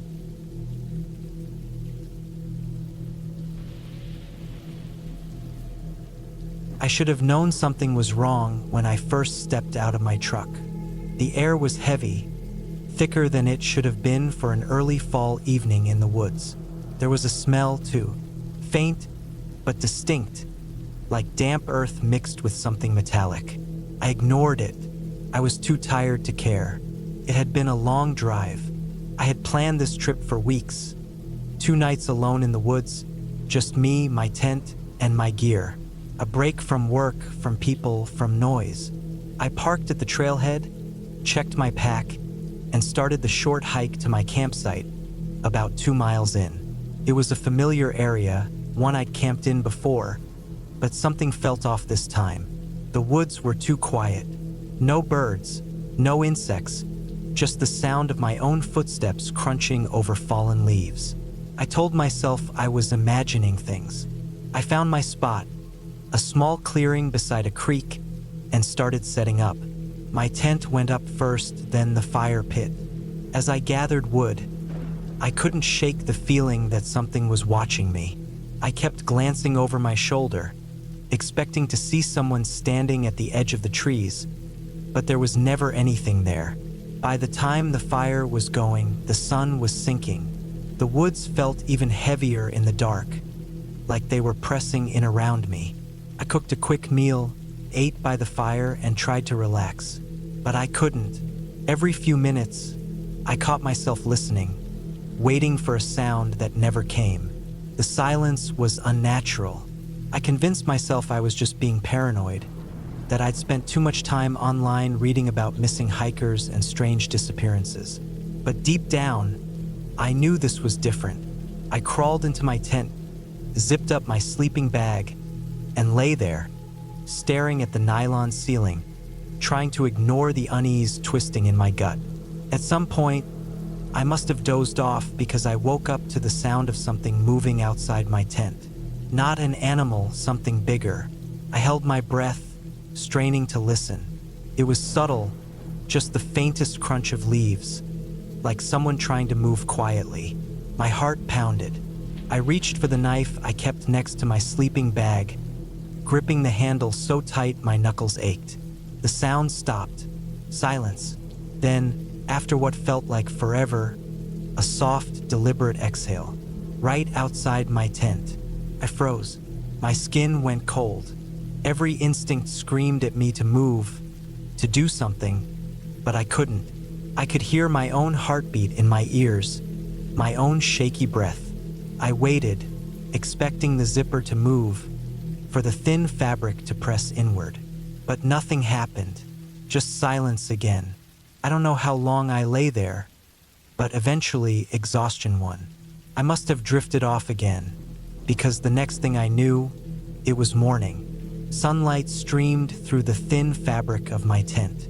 For a moment, I wondered if I'd imagined it all. But when I stepped outside, my stomach dropped. There were footprints in the dirt. Not mine. They circled my tent. Slow, deliberate. Whoever had been out there had walked around my tent more than once.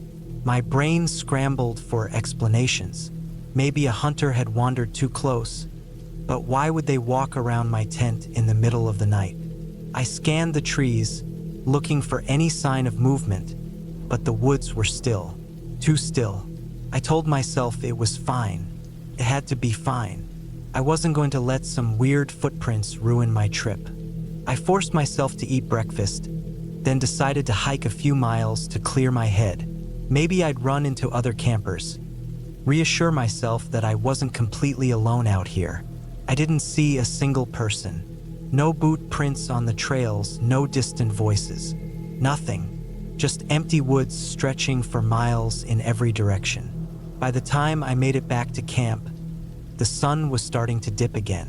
The unease had settled into my bones now. I kept telling myself I was being irrational, but my gut wouldn't let it go. That night, I built my fire bigger than before, hoping it would make me feel safer. Didn't. I sat close to the flames, listening. Again, nothing. No owls, no crickets. Just dead silence. My fingers tightened around the handle of my knife. I told myself I'd be fine. I was wrong. I don't know what time it was when I woke up, but it was still dark, and I wasn't alone. Something was inside my tent. The realization hit like a punch to the gut. I could hear breathing, slow, measured, right next to me. My fingers curled around my knife, but I didn't move. Couldn't. My mind was screaming at me to do something, anything, but I just lay there, paralyzed. The breathing continued, soft, too soft, like someone trying not to be heard. And then, in the pitch black, the whisper of fabric shifting. I moved, fast. I didn't think, I just acted. I shoved forward, throwing my weight against whatever was next to me. The tent buckled. Something let out a low grunt as I scrambled for the zipper. My hands were shaking so bad it felt like an eternity before I got it open. I lunged out into the cold night air, knife in hand, heart hammering. The fire had burned down to embers, casting weak orange light. I spun, expecting to see someone coming after me, but there was nothing, no movement, just my empty tent, the fabric swaying slightly. I backed away, knife still raised. My breath came in ragged gasps. I scanned the trees, the clearing, every shadow. Nothing, but I wasn't taking any chances. I grabbed my backpack, left the tent and everything else behind, and started walking. Fast. I didn't care about the dark, about the risk of tripping. I just needed to get out. The whole way back to my truck, I felt it, the weight of unseen eyes on my back. Every time I turned, there was nothing, but I knew something was watching. When I finally reached my truck, I threw my gear in, locked the doors, and peeled out of there so fast I nearly went off the road. I didn't stop driving until I was miles away. Only then did I let myself breathe, hands still shaking against the wheel. I never went back. I don't know who or what was out there with me that night. I don't want to know. I just know I'll never camp alone again.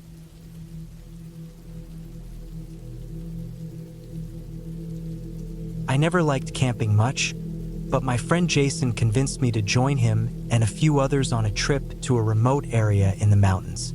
It was supposed to be a weekend of hiking, fishing, and relaxing by the fire. I had no real excuse to say no, so I packed my gear and went along with them. We drove for hours, the roads turning from paved highways to dirt trails barely wide enough for Jason's truck. The deeper we went, the less we saw of other people. There were no other cars, no cabins, just endless trees pressing in from both sides. Felt like we were leaving the real world behind. Eventually, we reached a clearing near a lake and set up camp. It was a beautiful spot, surrounded by thick forest with the water stretching out like glass under the evening sky. The first day was uneventful. We set up our tents, built a fire, and sat around drinking beers, talking about nothing in particular. The air was crisp, the sky clear, and everything felt peaceful. I started thinking maybe I had been wrong about camping. The second day, we went hiking. We followed a narrow trail up into the hills, the forest growing denser as we climbed. We passed no signs of other people, no footprints, no old fire pits, nothing. It was just us and the wild. The only sounds were our own footsteps, the rustling of leaves, and the occasional distant call of a bird. At some point, we found a clearing with an old, broken-down cabin. The wood was rotting, the roof sagging in the middle. It looked abandoned for years. We didn't go inside. There was something about the place that felt off, like it had been left untouched for a reason. We took a break nearby, drank some water, then continued up the trail. That night, after we got back to camp, things started to feel different. The forest, which had felt peaceful before, now felt too quiet. There was no wind, no birds, just silence, the kind that makes your ears ring. None of us said anything about it, but I could tell the others noticed it too. We sat around the fire, eating and drinking, but the mood had shifted. Felt like we were being watched. I went to bed early, trying to shake the feeling. My tent was set up a little away from the others, closer to the trees. I figured I'd sleep fine after all the hiking, but I woke up in the middle of the night, heart pounding. I didn't know why at first. Then I heard it, a slow, deliberate crunching sound. Footsteps. I held my breath. They weren't coming from the campsite. They were coming from the trees, just beyond my tent. I thought it might be an animal, but the steps were too steady, too human. I stayed completely still, listening as they moved around the edge of our camp, circling. Then they stopped, right outside my tent. I barely breathed. My hand inched toward the knife I kept by my sleeping bag.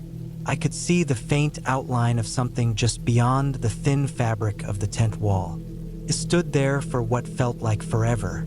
Then slowly it moved away back into the trees. I didn't sleep the rest of the night. In the morning, I told the others. They shrugged it off. Probably just an animal, maybe a deer. But I knew what I heard. And I knew deer don't stop and stand outside a tent in the middle of the night. The next day, Jason suggested we hike a different trail. I agreed, but I couldn't shake the feeling that we weren't alone out there. As we walked, I kept looking over my shoulder. The trees were thick, but every now and then, I thought I saw movement, a shadow that shouldn't be there.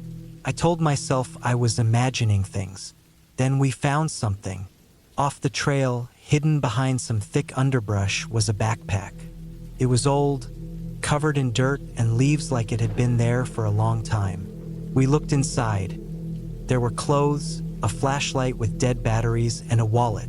The ID inside belonged to a guy named Eric Dawson. I didn't recognize the name, but something about it made my stomach twist.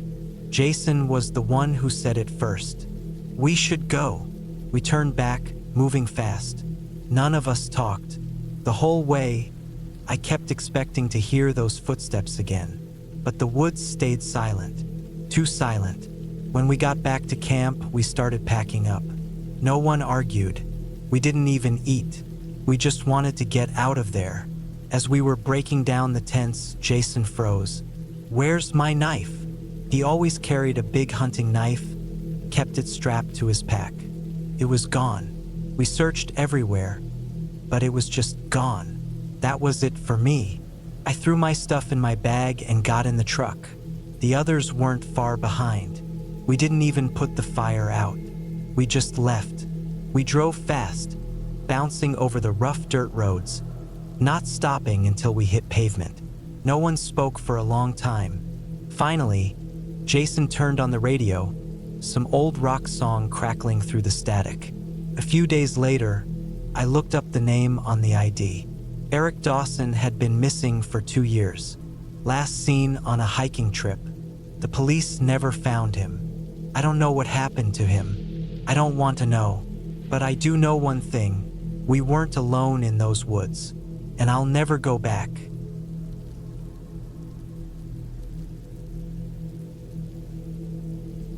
I don't know why I agreed to go on that camping trip. Maybe it was the stress of work, the endless scrolling on my phone, the feeling that I needed to get out and do something real for once. My buddy Jason had been pestering me for weeks to join him and a few others for a weekend in the mountains. "It'll be fun," he said. "Disconnect for a bit." So I packed my bag, threw in my tent, and met up with the group at the trailhead early that Friday morning. There were 5 of us in total: me, Jason, his cousin Matt, and 2 of their friends, Eric and Sam. I didn't know Sam all that well, but he seemed fine enough. Quiet, kept to himself. We started hiking mid-morning, the trail winding up through thick trees, the smell of pine and dirt filling the cool air. The hike itself wasn't bad, but my legs burned by the time we reached the clearing where we'd be setting up camp. It was a wide, open space with a small creek running along the edge. Tall pines surrounded us, their branches thick and tangled, shutting out most of the sky. We set up camp quickly, tents in a loose circle around the fire pit Jason had dug out in the center. Matt and Eric gathered firewood while Jason and I went down to the creek to fill our water bottles. Sam stayed back to set up his tent, still barely saying a word. The first night was fine. We sat around the fire, grilled some hot dogs, and drank a little. The air got cold fast, and the sky was pitch black except for the stars. It was nice, peaceful even. I felt the tension in my body loosen. Maybe this trip wasn't such a bad idea after all. It was the second night that things got weird. We'd spent the day hiking deeper into the woods, exploring an old hunting cabin we'd found about a mile from our campsite. The place was long abandoned, the roof half caved in, the wood rotting. Still, we poked around for a bit, took some pictures, then headed back before dark. By the time we returned, the air had that heavy, damp feel to it, like a storm was coming. We built up the fire and sat around, eating and talking like the night before. But something felt off. At first, I thought it was just me being paranoid. Maybe I was just tired. But as the night dragged on, the feeling got worse. I kept glancing over my shoulder, feeling like someone was watching us from the trees. I wasn't the only one who noticed it either. Eric kept turning his head, looking off into the woods, his face tight. Sam, usually quiet, was even quieter than normal, barely eating, staring into the fire. Then we heard it, a sound from deep in the woods. Not an animal, not the wind. It was something else. A low, sharp noise, like something snapping, a branch breaking. We all froze. Jason laughed it off, said it was probably just a deer. But nobody really believed that. The fire suddenly felt way too small, the darkness pressing in around us. We stayed up later than we should have, none of us wanting to be the first to go to bed. Eventually, one by one, we crawled into our tents. I lay there listening. Every small noise made my heart pound. The wind through the trees, the crackle of the fire outside, and then another snap, closer this time. I held my breath, waiting, listening. Nothing, just silence. Then the sound of footsteps, slow, careful. Someone or something was out there. I wanted to call out, but my throat was tight. I listened harder, trying to tell if it was just my imagination. Then, from the tent next to mine, I heard Jason shift. He was awake too. I could hear his breathing, shallow and fast. The footsteps stopped. Then came the worst part, a sound just outside my tent. A low, quiet inhale. Someone breathing, right there, just inches away from where I lay. I didn't move. I didn't even blink. I could hear my heartbeat in my ears. Then, just as suddenly as it had come, the breathing stopped. Footsteps again, this time moving away, slowly, carefully into the trees. I stayed awake the rest of the night, my knife clutched tight in my hand. Morning came too slow. When the sun finally rose, I unzipped my tent, stepping out into the cold air. The others were already up, their faces pale, tired. "Did you hear that?" Eric asked quietly. We all nodded. Jason walked the perimeter of the camp, checking for anything unusual. He stopped suddenly, staring at the ground. "Guys," he said, his voice tight. We walked over. There, in the dirt, were footprints. Not ours. Bare feet. Human. The rest of the trip was a blur. None of us wanted to say it out loud, but we all knew. We weren't alone out there. Someone had been watching us, walking through our camp, standing right outside our tents while we slept. We packed up faster than I thought possible, practically jogging back down the trail. None of us spoke until we reached our cars. Even then, it was just nods, quiet goodbyes. Nobody wanted to talk about what had happened. I haven't been camping since.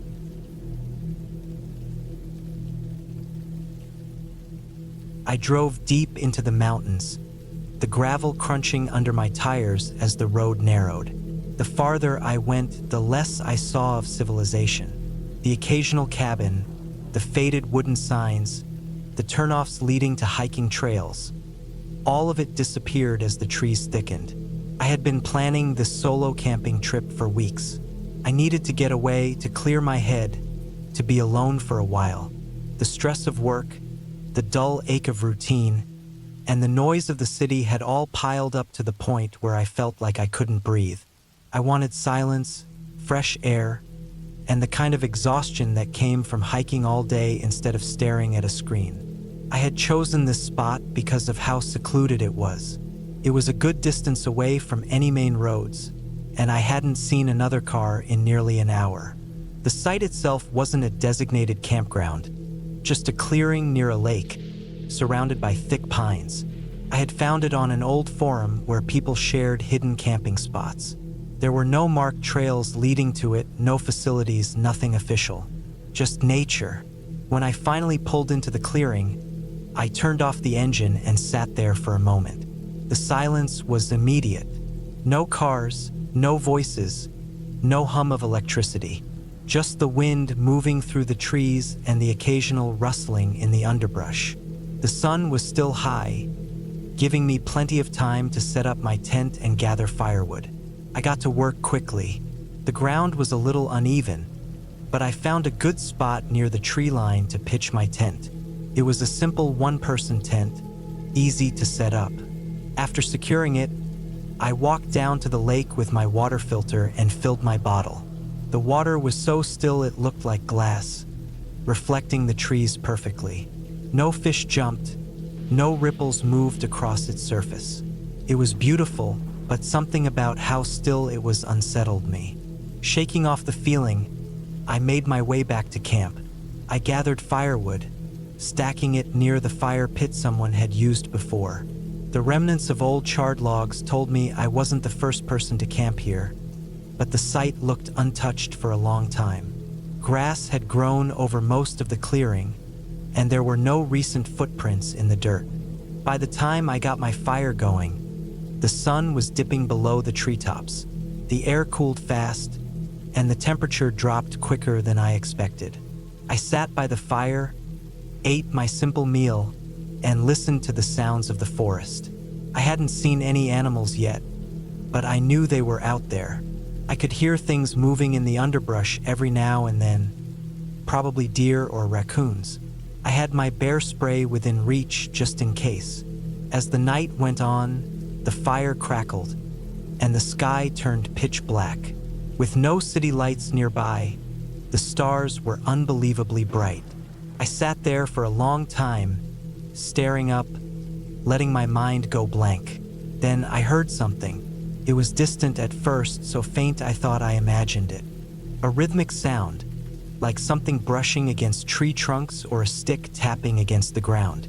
Slow, deliberate, not the random rustling of an animal. I sat completely still, listening. The sound continued, getting closer, then stopping. I held my breath. Nothing. just the fire popping and the occasional whisper of wind through the trees. I let out a slow exhale and shook my head. My mind was playing tricks on me. I put out the fire and climbed into my tent. Zipping the flap shut, I crawled into my sleeping bag and closed my eyes. The ground was hard beneath me, the air colder than I liked, but I was exhausted. I don't know how long I slept before I woke up. Something was outside my tent. It wasn't the wind. It wasn't an animal moving through the underbrush. It was footsteps. Slow, careful footsteps. I held my breath, listening. My heart pounded so hard I thought whoever or whatever was out there would hear it. The footsteps moved around my tent, pausing every few steps.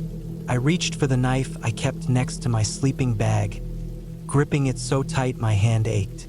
The footsteps stopped right next to my head, just inches away from where I lay. I wanted to scream, to jump up and run, but I forced myself to stay still. Every survival instinct screamed at me to act, but I didn't. I just listened. The footsteps didn't move for what felt like forever. Then, slowly, they started again, circling my tent. And then they stopped. Silence. I waited. 5 minutes. 10 minutes. I didn't hear anything else. I stayed awake the rest of the night, gripping my knife, barely breathing. As soon as the sky turned gray with morning light, I unzipped my tent just enough to peek outside. The clearing was empty. I forced myself to step out, my legs stiff from staying in one position for so long. The air was still. The fire pit was undisturbed.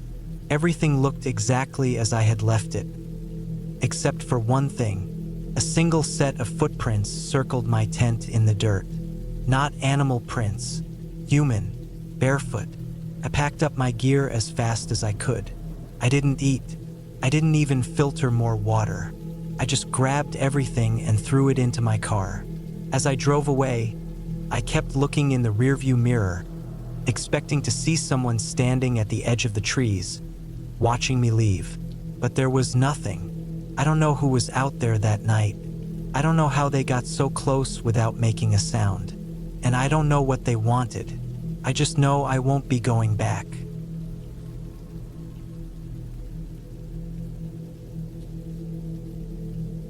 I never thought much about camping alone. I'd gone with friends before, with family as a kid, but I figured going solo would be a different kind of peace.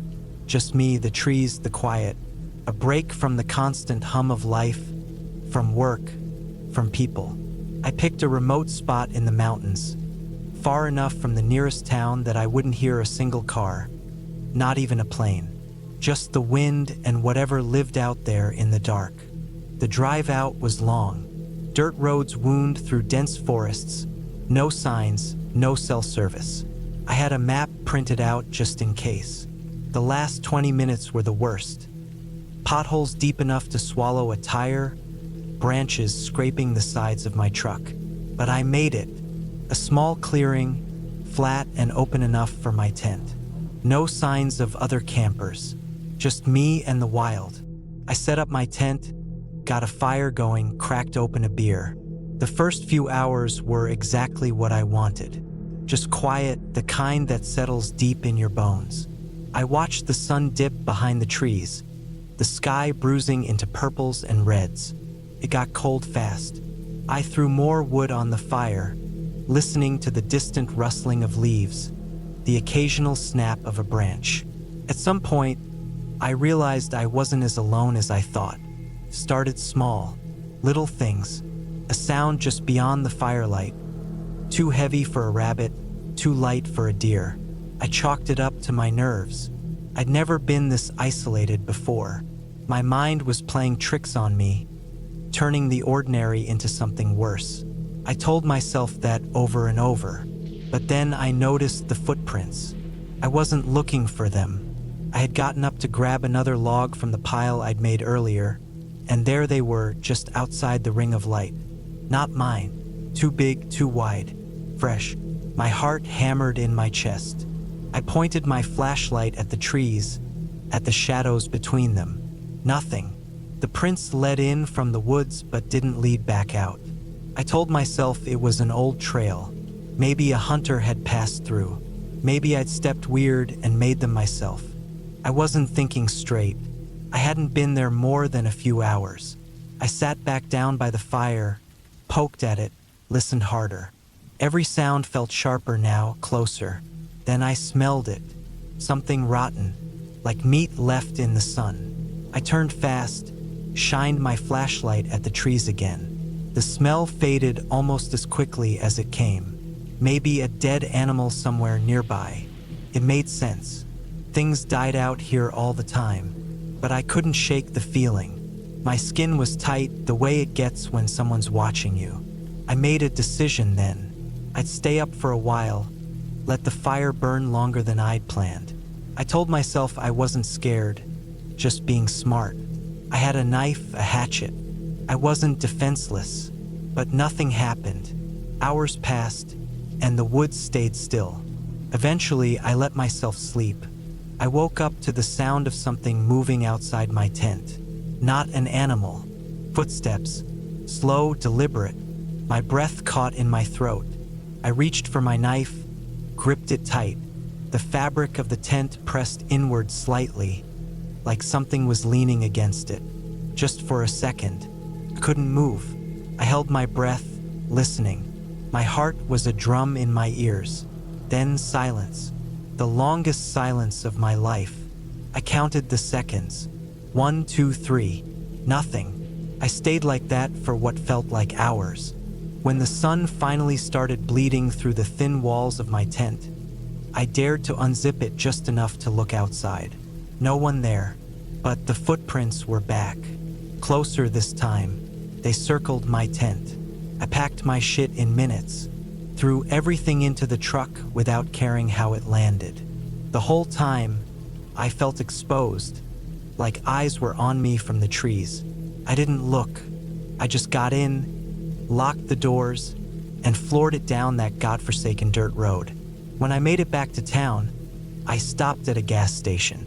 I needed to breathe, to convince myself it was just my imagination. But then I saw my truck's rear window, streaked with smeared handprints. I never camped alone again.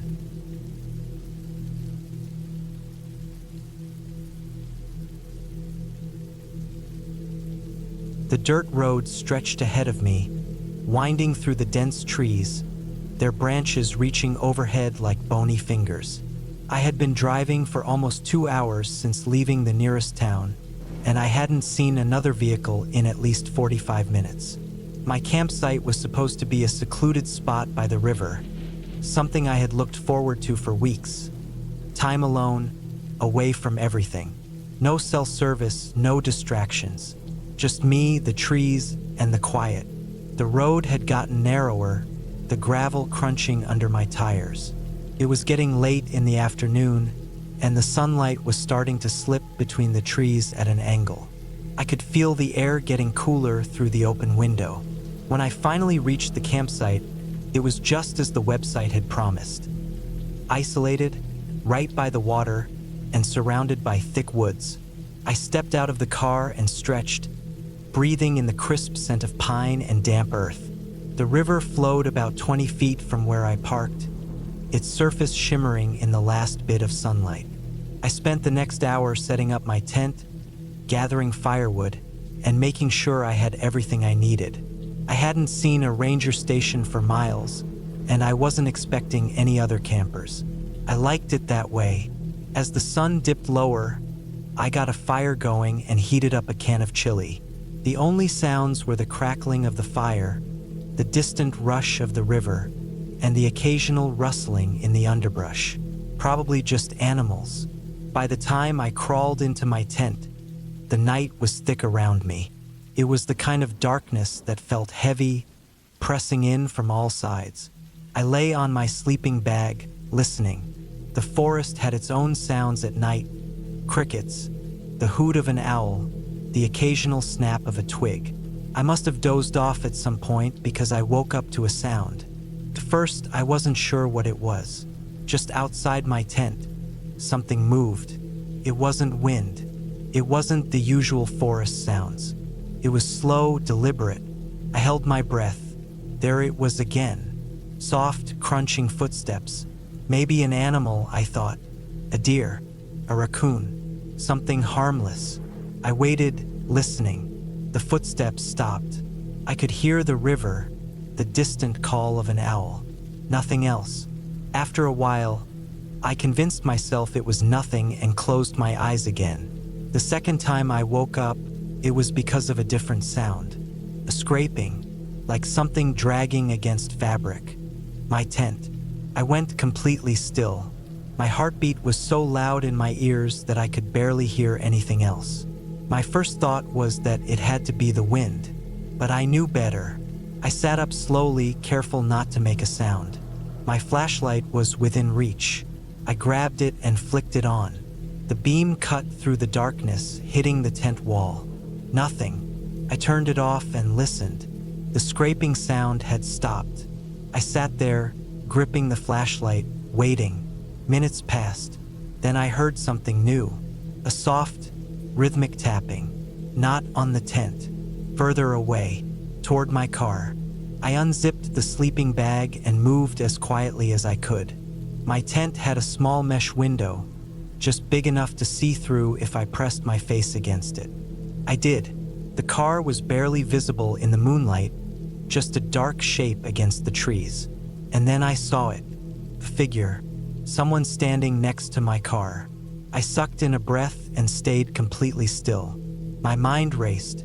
Who the hell would be out here? There were no other campsites nearby. No trails. Just me. The figure moved, stepping closer to my tent. I could see their shape more clearly now. Tall, thin. Their movements were slow, deliberate. I reached for the hunting knife I had packed. My fingers closed around the handle. The figure took another step, then another. They stopped just outside my tent. I could see the faint outline of their legs through the fabric. I held the knife tight, waiting. My mind was screaming at me to do something, but I couldn't move. And then silence. The figure didn't move, didn't make a sound. I waited, counting the seconds in my head. 5, 10, 15. Then, as slowly as they had come, they stepped back.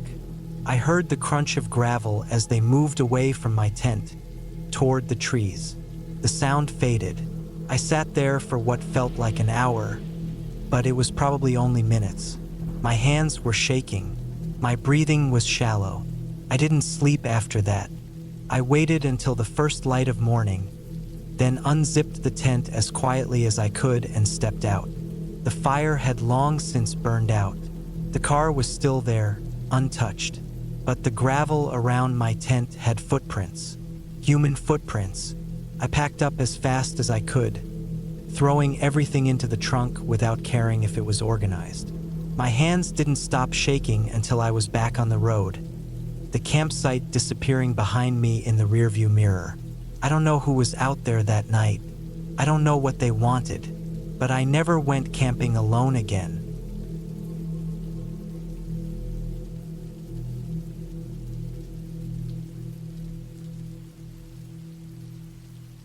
I don't know if I'll ever go camping again after what happened last summer.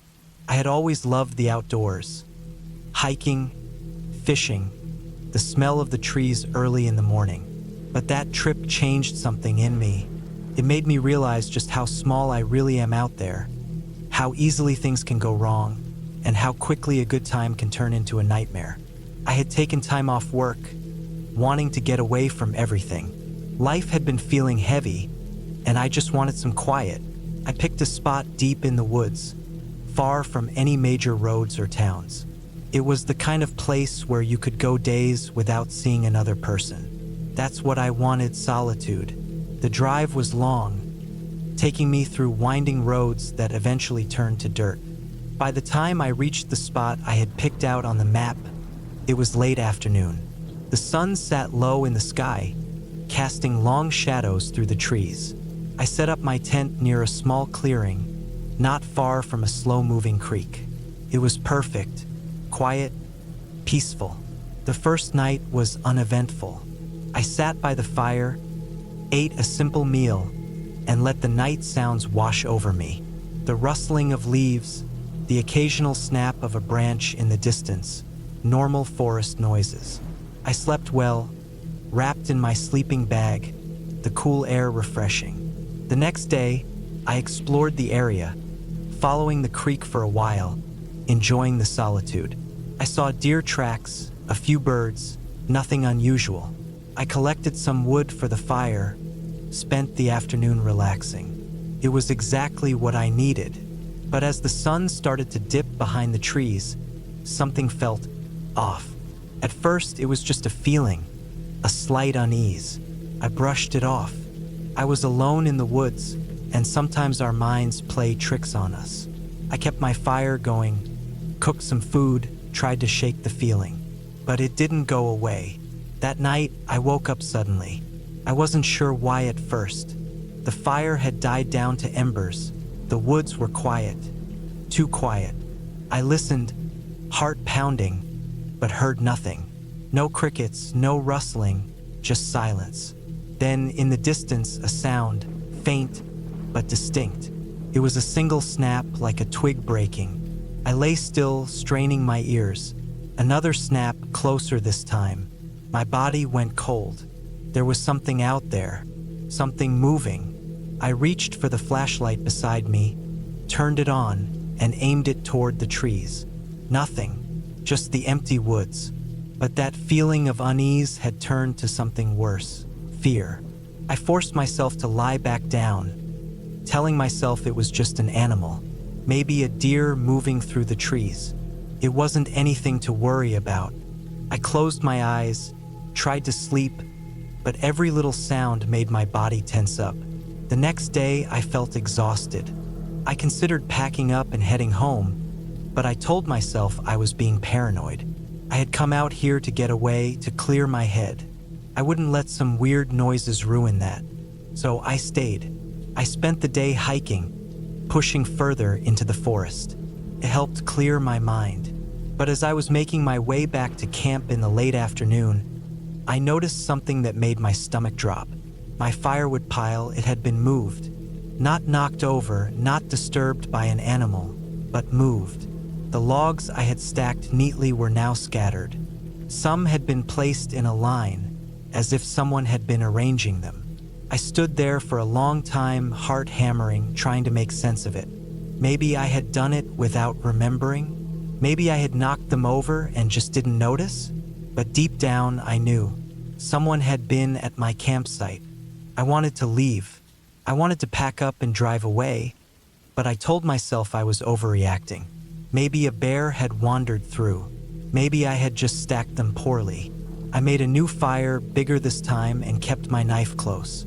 That night, the noises came back. Footsteps. Not the scurrying of animals. Not the distant sounds of nature. But slow, deliberate footsteps circling my camp.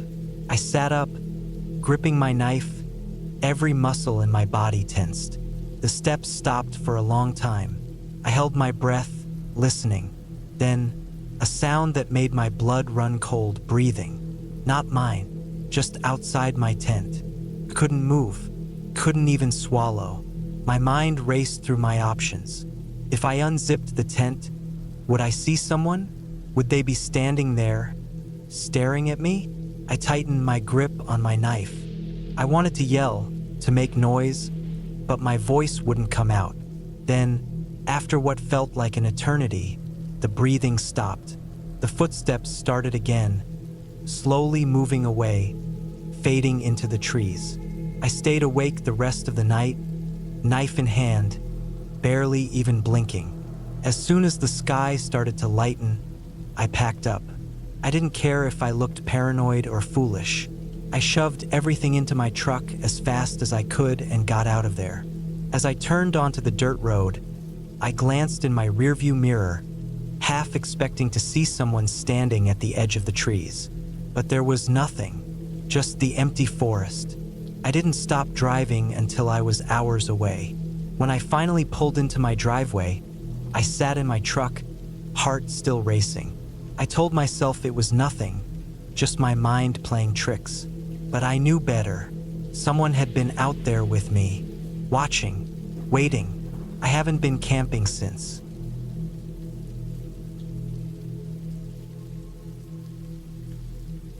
I don't know why I agreed to go camping alone. Maybe it was pride, maybe it was stubbornness, but when my friends backed out at the last minute, I still packed up my gear and drove into the mountains.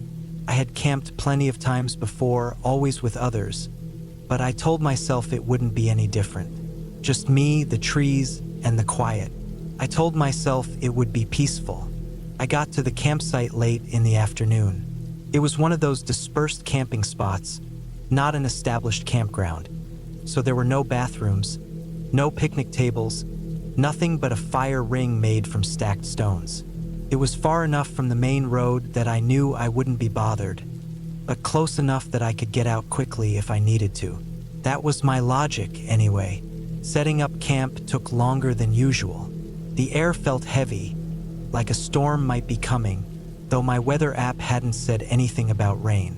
I kept getting the feeling that I was being watched, but every time I turned, there was nothing. Just trees, thick and dark, swaying slightly in the evening breeze.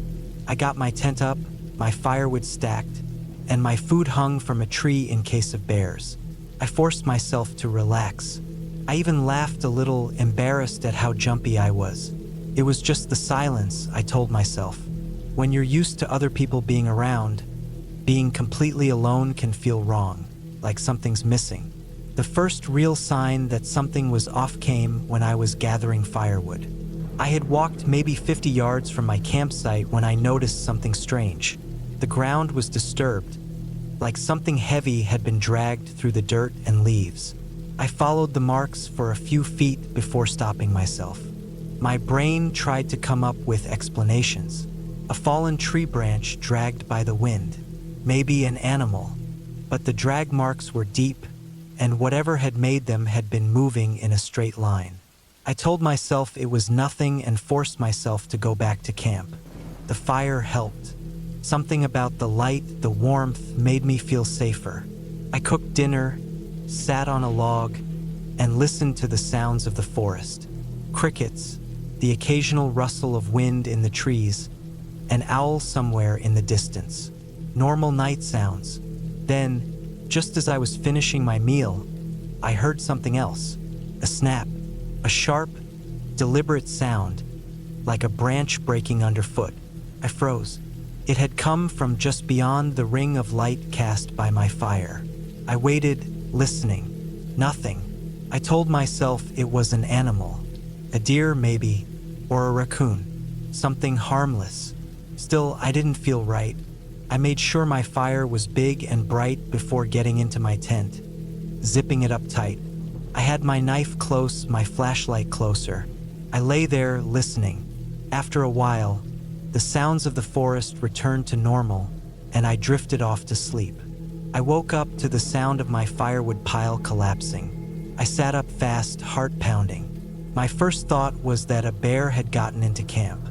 I grabbed my flashlight, unzipped the tent, and shined the light toward the fire pit. Nothing. The firewood was scattered across the ground, like it had been knocked over, but there was no animal, no movement. I swept the beam of my flashlight across the trees, my hands shaking. Still nothing, just darkness.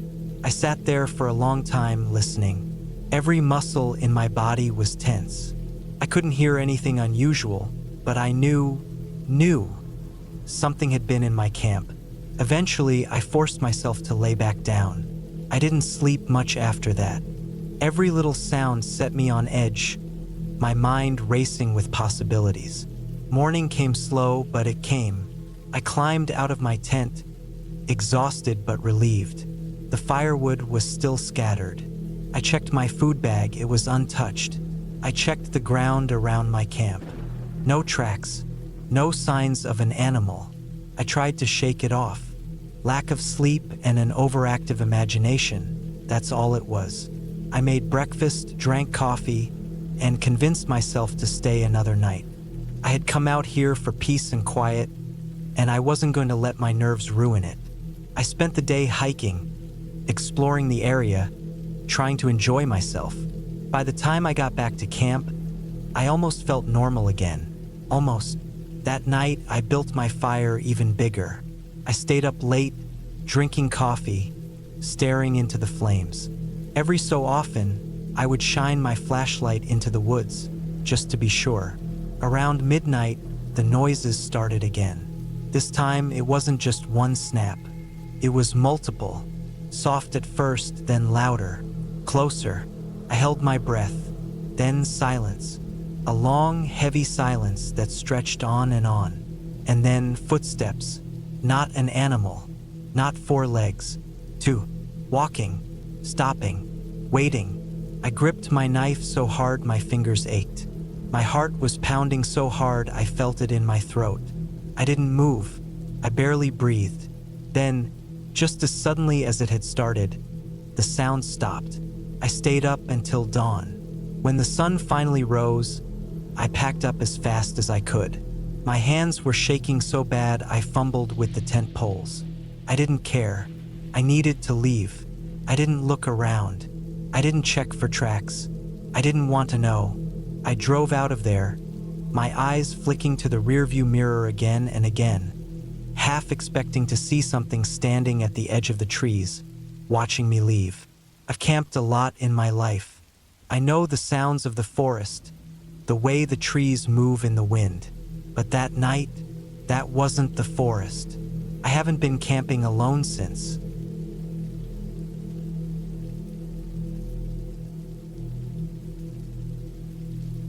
I don't know if I'll ever go camping again. I used to love it, getting away from the noise, breathing in the clean air, sitting around the fire with nothing but the crackling wood and the sound of crickets in the background. I always felt at home in the woods. But after what happened, I don't think I'll ever step foot in another forest alone. Maybe not even with other people. I had planned this trip for a while.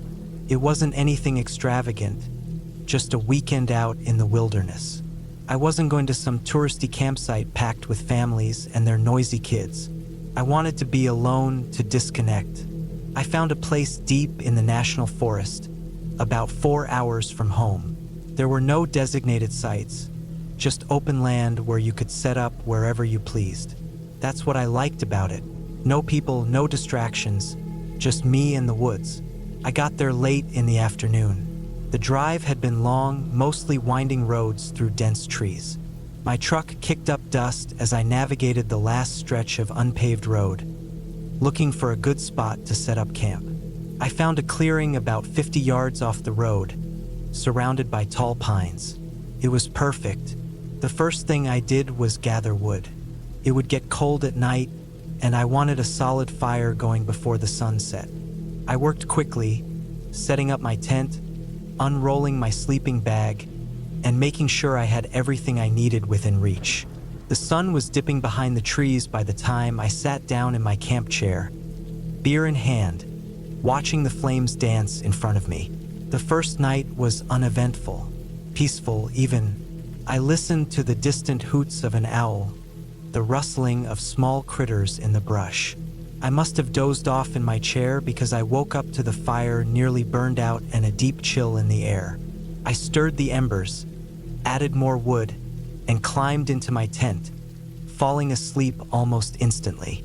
The next morning, I woke up early, stretched out the stiffness from sleeping on the ground, and made a quick breakfast over the fire. I decided to do some exploring. There was supposed to be a river not too far from where I was camped, and I wanted to check it out. I set off with my backpack, carrying just the essentials: water, a knife, a snack. I made sure to mark my trail as I went, breaking small branches, leaving noticeable footprints. I wasn't stupid. I knew how easy it was to get lost out here. The walk was longer than I expected. I should have reached the river within an hour, but it was nowhere in sight. I checked my phone's GPS, but there was no signal. I wasn't too worried, but something felt off. The woods were quiet, too quiet. No birds, no insects buzzing. Just silence. It made the hair on my arms stand up. I decided to turn back. I had been walking for at least 2 hours, and I didn't want to push my luck. That's when I noticed something strange. My trail markers were gone. The broken branches, the footprints I had left, they weren't there. It was like I had never walked this way. Panic started to creep in, but I pushed it down. I wasn't lost. I just needed to retrace my steps, pay closer attention. But the more I walked, the more everything looked the same. The trees, the underbrush, it all blurred together. I pulled out my compass, trying to orient myself, but the needle spun in slow, lazy circles, refusing to settle. I took a deep breath and kept walking. The sun was still high, so I knew I had plenty of daylight left. I just had to keep moving, keep thinking logically. But as time passed, I had to face the truth. I was lost. I yelled out, hoping maybe anyone was nearby. But my voice just echoed back at me. No response. My water bottle was half empty. My stomach growled. I hadn't realized how much time had passed until I saw the sun starting to dip behind the trees. I needed to find shelter for the night. I found a small clearing and gathered some branches, piling them together for a makeshift fire. But when I reached into my backpack, my lighter was gone. I swore under my breath. I knew I had it this morning. Had I dropped it? Did I leave it at camp? It didn't matter. I had no way to start a fire, and the temperature was dropping fast. I curled up against a tree, trying to conserve warmth. Every sound made my pulse spike. Twigs snapping, leaves rustling. I knew it was probably just animals, but my mind wouldn't stop imagining something else. Something watching me. I don't know how long I sat there, shivering, before I heard something that made my blood run cold. Footsteps. Not an animal. Not the quick scurry of a raccoon or the soft padding of a deer. These were slow, deliberate, human. I held my breath, straining to listen. The footsteps stopped. Silence. Then the sound of breathing, deep, steady, close. I didn't move. I barely blinked. My heart pounded so hard I was sure whoever was out there could hear it. Then, nothing. Just the wind whispering through the trees. I stayed awake the entire night, too afraid to close my eyes. When the first light of dawn broke through the trees, I got up and started walking again. My legs ached. My body screamed for rest, but I refused to stop. Hours passed. I kept moving. Then, finally, I saw something through the trees. Something man-made. A road. Relief washed over me as I stumbled toward it. I recognized it immediately. It was the same dirt road I had driven in on. My truck was nowhere in sight, but at least I knew where I was. I followed the road, and after what felt like an eternity, I saw my campsite up ahead. My truck was still there, my tent untouched. But something was wrong. The firewood I had left stacked neatly was scattered. My camping chair was overturned. My backpack, the one I had taken with me, was sitting by the fire pit. I hadn't brought it back. I grabbed my keys, jumped into my truck, and peeled out of there so fast my tires kicked up a cloud of dust. I didn't care about my gear. I didn't care about anything except getting out of those woods. I still don't know what happened. I don't know who or what was out there with me. Maybe it was just some sick person playing games. Maybe it was something worse. All I know is that I won't be going back.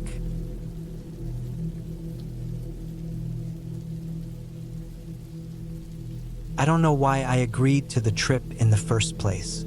Maybe it was because I was tired of the same routine: work, home, sleep, repeat. Maybe I wanted to prove to myself that I could handle something outside of my comfort zone. Either way, when my friend Mike suggested a weekend camping trip deep in the forest, I said yes without really thinking it through. We picked a remote spot, far from any marked trails. Mike had found it on some online forum, one of those hidden gem places that people brag about discovering before they get too popular. It was supposed to be peaceful, untouched, a perfect escape from civilization. We packed light but had the essentials: tents, food, water, first aid, knives, and a fire starter. No cell service, of course. That was part of the appeal. We wanted to disconnect. The hike in was harder than I expected. The forest was dense, the air thick with the scent of damp earth and pine. The deeper we went, the quieter it got. The sounds of birds and rustling leaves faded until there was only the occasional snap of a twig underfoot. By the time we reached the clearing, the sun had started its descent, casting long shadows across the ground. It was a beautiful spot. Tall trees encircled the area, creating a natural barrier that felt both safe and isolating. A small stream trickled nearby, the sound soft and steady. It should have been relaxing, but something about the place unsettled me. I ignored it. We set up camp quickly. Mike was better at this than I was, having gone on trips like this before. He got a fire going while I arranged our gear. As the last light of day faded, we sat by the fire, eating and talking about nothing in particular. The flames crackled, the heat a welcome comfort against the creeping cold. At some point, the woods around us went completely silent. It wasn't a gradual thing. 1 second, there were the usual nighttime sounds, crickets, the occasional hoot of an owl, and the next, nothing. It was like the forest itself was holding its breath. I shifted uncomfortably, my back to the darkness. Mike didn't seem to notice. I told myself I was imagining it. The silence stretched on for what felt like forever. Then a sound, a faint rustling in the distance. Not the wind, something moving through the trees. I turned my head, scanning the darkness beyond the firelight. Nothing, just trees and shadows. Probably an animal, I told myself. Still, I couldn't shake the feeling that we were being watched. I didn't sleep well that night. Every little sound had me snapping awake, heart pounding. I kept my knife close, staring at the thin fabric of my tent, expecting something, someone, to press against it at any moment. But nothing happened. Morning came, and with it a sense of relief. The unease of the night felt almost silly in the daylight. We spent the day exploring, following the stream for a while, climbing over fallen logs, listening to the sounds of nature. It was nice, peaceful even. For a while, I forgot about the night before. That evening, as the sun set, the unease returned. The woods fell silent again, just like the night before. This time, I knew I wasn't imagining it. The rustling started earlier, closer. My stomach tightened. I looked at Mike, but he just shrugged it off. Probably a deer, he muttered. I wanted to believe that. Then came the snapping of branches. Closer. Something was out there. I gripped my knife, trying to keep my breathing steady. The fire flickered, casting shifting shadows against the trees. Then I saw it, movement. A shape, just beyond the fire's glow. Not an animal. Too tall. Too still. I couldn't make out details. Just a dark figure standing between the trees, watching. I opened my mouth to say something, but my voice wouldn't come. My body was frozen, my mind screaming at me to run, but I couldn't. Then, just as suddenly as it appeared, it was gone. No sound, no movement, just gone. I barely slept that night. Morning came again, and I was exhausted. I told Mike we should leave. He laughed it off but agreed. We packed up quickly. The woods felt different now, heavier. The hike back was tense. Every noise had me on edge. I kept looking over my shoulder, expecting to see that figure again. We were about a mile from the car when I noticed something. Footprints, not ours, fresh, heading in the same direction we were. My mouth went dry. I didn't say anything to Mike. I just walked faster. We reached the car, threw our gear in, and drove off without a word. As we pulled onto the main road, I finally looked back, just for a second, and there, at the edge of the trees, was the figure, watching. We never went back.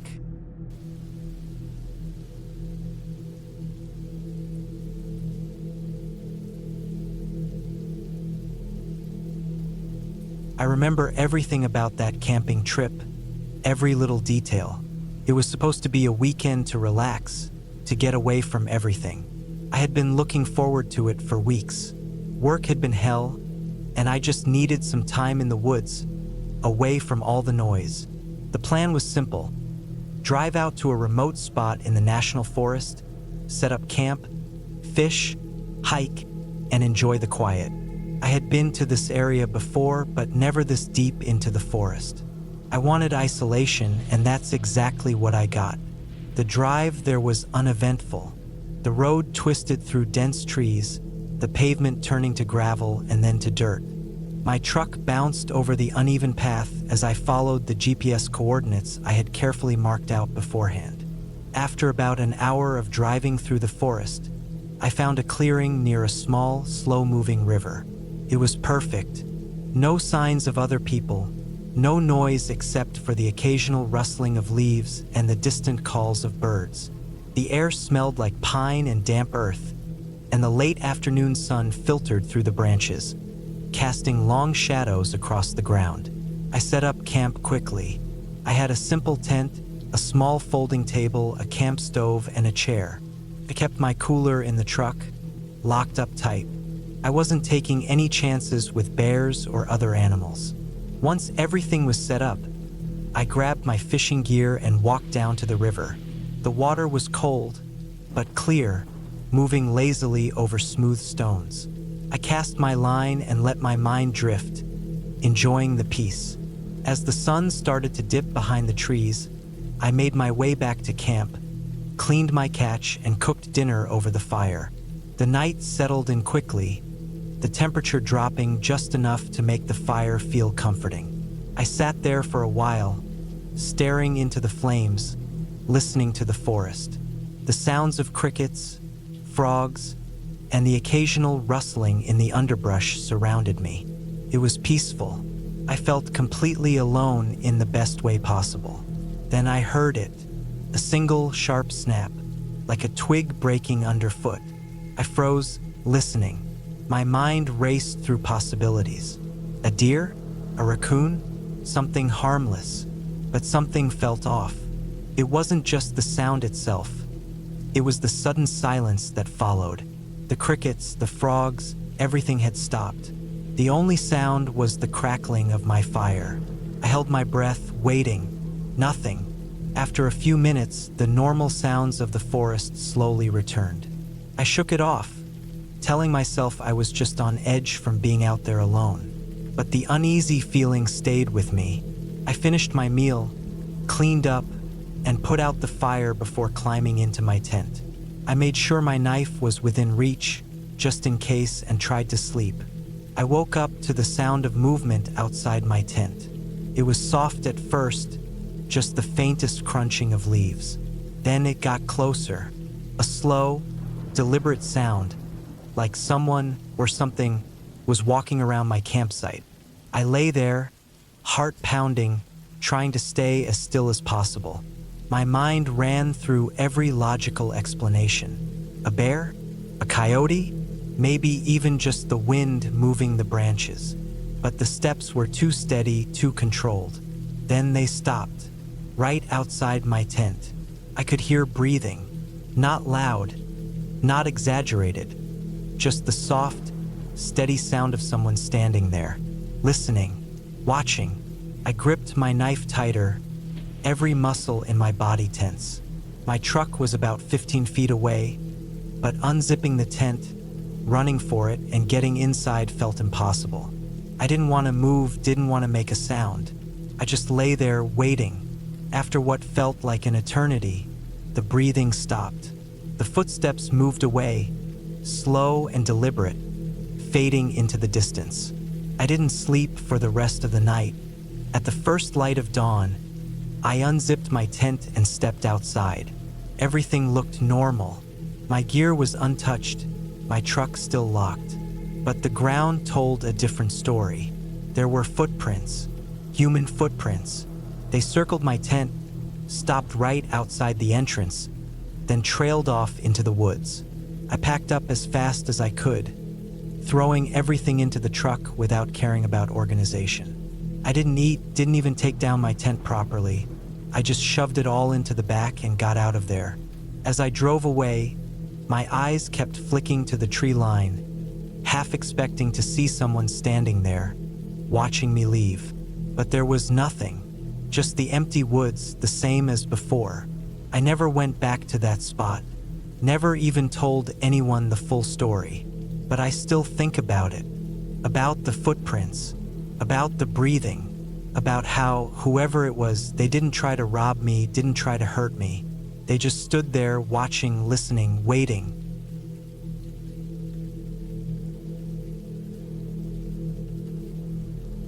I don't know why I agreed to the trip in the first place.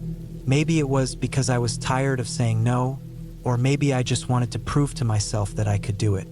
Either way, I packed up my gear, double-checked my supplies, and drove 4 hours into the middle of nowhere, following the same winding roads my friends had taken the night before. I was the last to arrive.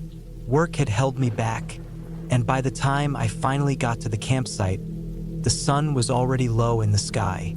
The site itself was tucked into a thick patch of trees, far enough from the main road that I couldn't hear passing cars. The only sound was the occasional chirp of insects and the rustling of leaves in the light breeze. My friends had already set up their tents and were sitting around a small fire, the flames flickering against the darkening sky. I parked my car at the edge of the clearing and grabbed my tent from the back seat. Setting it up was easy enough. I had done it a few times before, though I was never much of a camper. I hammered the stakes into the hard dirt, stretched out the rainfly, and tossed my sleeping bag inside. By the time I finished, the sky had turned completely dark, and the fire was the only source of light besides our flashlights. I sat with my friends for a while, eating and listening to their stories, but something about the forest felt off. Maybe it was the stillness, or the way the trees pressed in around us, but I couldn't shake the feeling that we were being watched. I told myself I was just being paranoid. It was easy to let the mind wander when surrounded by darkness, the shadows stretching and shifting in ways that played tricks on the eyes. Still, I couldn't shake it. Every time I turned my head, it felt like something had just moved out of sight, disappearing into the thick underbrush before I could catch a glimpse. I didn't mention it to my friends. I didn't want to be the one to ruin the trip. When it was time to sleep, I climbed into my tent and zipped it shut. The fire outside had been put out, and the only light left came from the stars above. It was quiet, too quiet, the kind of silence that made my ears ring. I tried to ignore it, tried to focus on the sounds of my friends shifting in their sleeping bags, but the unease was still there. I wasn't sure what time it was when I finally drifted off. A noise woke me up, a crunch, soft, deliberate, like a footstep pressing into dry leaves. My heart pounded in my chest as I held my breath, listening.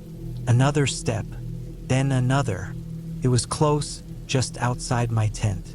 I told myself it was an animal, a deer, maybe, or a raccoon searching for scraps. But deep down, I knew better. The steps were too slow, too measured.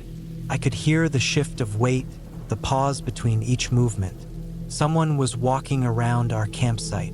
I stayed completely still, staring up at the thin fabric of my tent, watching as the faintest shadow passed by. I wanted to call out to my friends, but I couldn't force myself to make a sound. My mind raced, trying to come up with an explanation. Maybe one of them had gotten up to use the bathroom. Maybe they were just messing with me. But then I heard it, another step, followed by a long, slow exhale. Whoever it was, they were standing right outside my tent. I gripped the handle of my knife, my fingers shaking. The seconds stretched into minutes, and still I didn't move. I didn't breathe. Eventually, the footsteps started again, moving away this time. They faded into the trees, swallowed by the night. I stayed awake until the first light of dawn, my muscles aching from how tense I had been. When the sun finally rose, I unzipped my tent and stepped out. My friends were still asleep, their tents undisturbed. I forced myself to walk the perimeter of our campsite, searching for footprints, for any sign that someone had been there. The ground was littered with leaves, but I could make out faint impressions leading away from my tent, disappearing into the woods. My stomach twisted. I wanted to believe it had been my imagination, but the tracks were real. Someone had been there. I didn't say anything to my friends. Maybe I should have. Maybe we should have packed up and left right then and there. But I kept my mouth shut, convincing myself that it was nothing, that we were safe.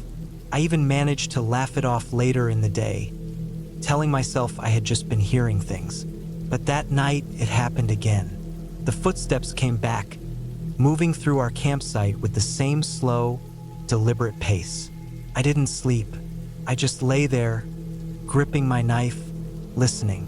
This time, I wasn't the only one awake. I could hear one of my friends shifting in their tent, their breathing shallow and quick. They had heard it too. Morning couldn't come fast enough. When the sun finally rose, we packed up our things without a word. No one mentioned the footsteps. No one asked why we were leaving a day early. We just wanted to get out of there. As I loaded my gear into my car, I glanced back at the treeline. The feeling was still there, the weight of unseen eyes watching us, following us. I don't know who or what was out there, but I do know one thing.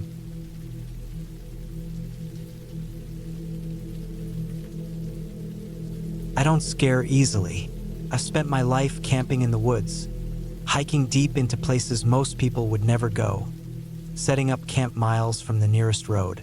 I love the solitude, the quiet hum of nature at night, the feeling of being completely alone. But this trip changed that, changed everything. I'd planned for a week alone in the mountains, deep in the forest where there were no marked trails, no campgrounds, no signs of other people.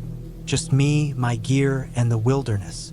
I packed light tent, sleeping bag, a week's worth of food, a water filter, and a rifle for protection. The area was known for black bears, and while I'd never had a problem before, I wasn't about to take chances. The first few days were perfect. The air was cool but not cold. The leaves had started to change, and I barely heard anything louder than the wind moving through the trees. I found a great spot beside a small creek, set up camp, and spent my days exploring. At night, I sat by the fire, listening to the quiet, enjoying the peace that only comes from being completely alone in the wilderness. But on the fourth night, something changed. It started small, little things I could almost explain away. I woke up around midnight to the sound of footsteps outside my tent. Slow, careful steps like someone was trying to be quiet. I reached for my rifle, listening, heart pounding. Bears don't move like that. Deer don't move like that. I stayed still, barely breathing, waiting for something to happen. After a few minutes, the steps faded away, and I convinced myself it had been my imagination. Maybe just the wind rustling the leaves in a way that sounded like footsteps. The next day, I hiked farther from camp, deeper into the trees. That uneasy feeling never left. I kept looking over my shoulder, convinced someone was watching me, but every time I turned around, there was nothing, just trees the same as before. No tracks, no broken branches, nothing out of place. But I couldn't shake the feeling. That night, I kept the fire going longer than usual. I wanted the light, the warmth. I double-checked my rifle, made sure everything was within reach, and tried to sleep. It didn't last long. A few hours in, I woke up again, this time to a new sound, something rummaging through my gear. My heart jumped into my throat as I grabbed my rifle, unzipped the tent just enough to see out. My pack had been dragged a few feet from where I'd left it, torn open. Food wrappers were scattered on the ground. At first, I thought it was a bear. I sat up, scanning the darkness, but I didn't see anything. No heavy breathing, no movement. A bear wouldn't have just vanished like that. I grabbed my flashlight and shined it toward the trees, but there was nothing, just the trees swaying in the wind. I got out of the tent, my rifle ready, and circled the camp. My skin crawled, my instincts screaming that something wasn't right. But there was nothing there. The next morning, I found tracks near my camp. Not bear tracks, not deer tracks. They were human, barefoot.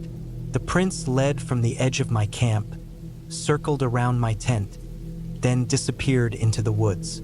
I packed up fast. I wasn't about to stick around. I had planned for a week, but I decided to cut it short. I slung my pack over my shoulders, rifle in hand, and started back the way I'd come. The feeling of being watched never left. Every few minutes, I stopped and listened. The forest was too quiet. No birds, no rustling in the trees, just silence. Halfway back to my truck, I saw something ahead, movement between the trees. I froze, gripping my rifle. A man stood about 50 yards away, half hidden behind a tree. He was filthy, wearing nothing but tattered pants, his skin covered in dirt, his eyes locked onto mine. I didn't move. He didn't move. For a long moment, we just stood there, staring at each other. Then, slowly, he stepped back, disappearing into the trees. I didn't run. I forced myself to keep moving, steady, controlled. I checked over my shoulder every few steps, but I never saw him again. The rest of the hike back was a blur. Every shadow felt like a threat. Every sound made my heart pound. When I finally reached my truck, I threw my gear inside, locked the doors, and didn't stop driving until I was miles away. I don't know who he was. I don't know how long he had been watching me. I don't know what he wanted. But I know I was never alone out there. And I know I'll never camp alone again.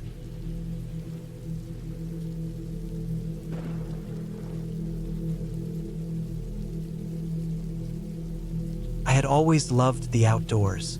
Growing up, my dad used to take me out on camping trips, just the two of us, and those were some of the best memories I had.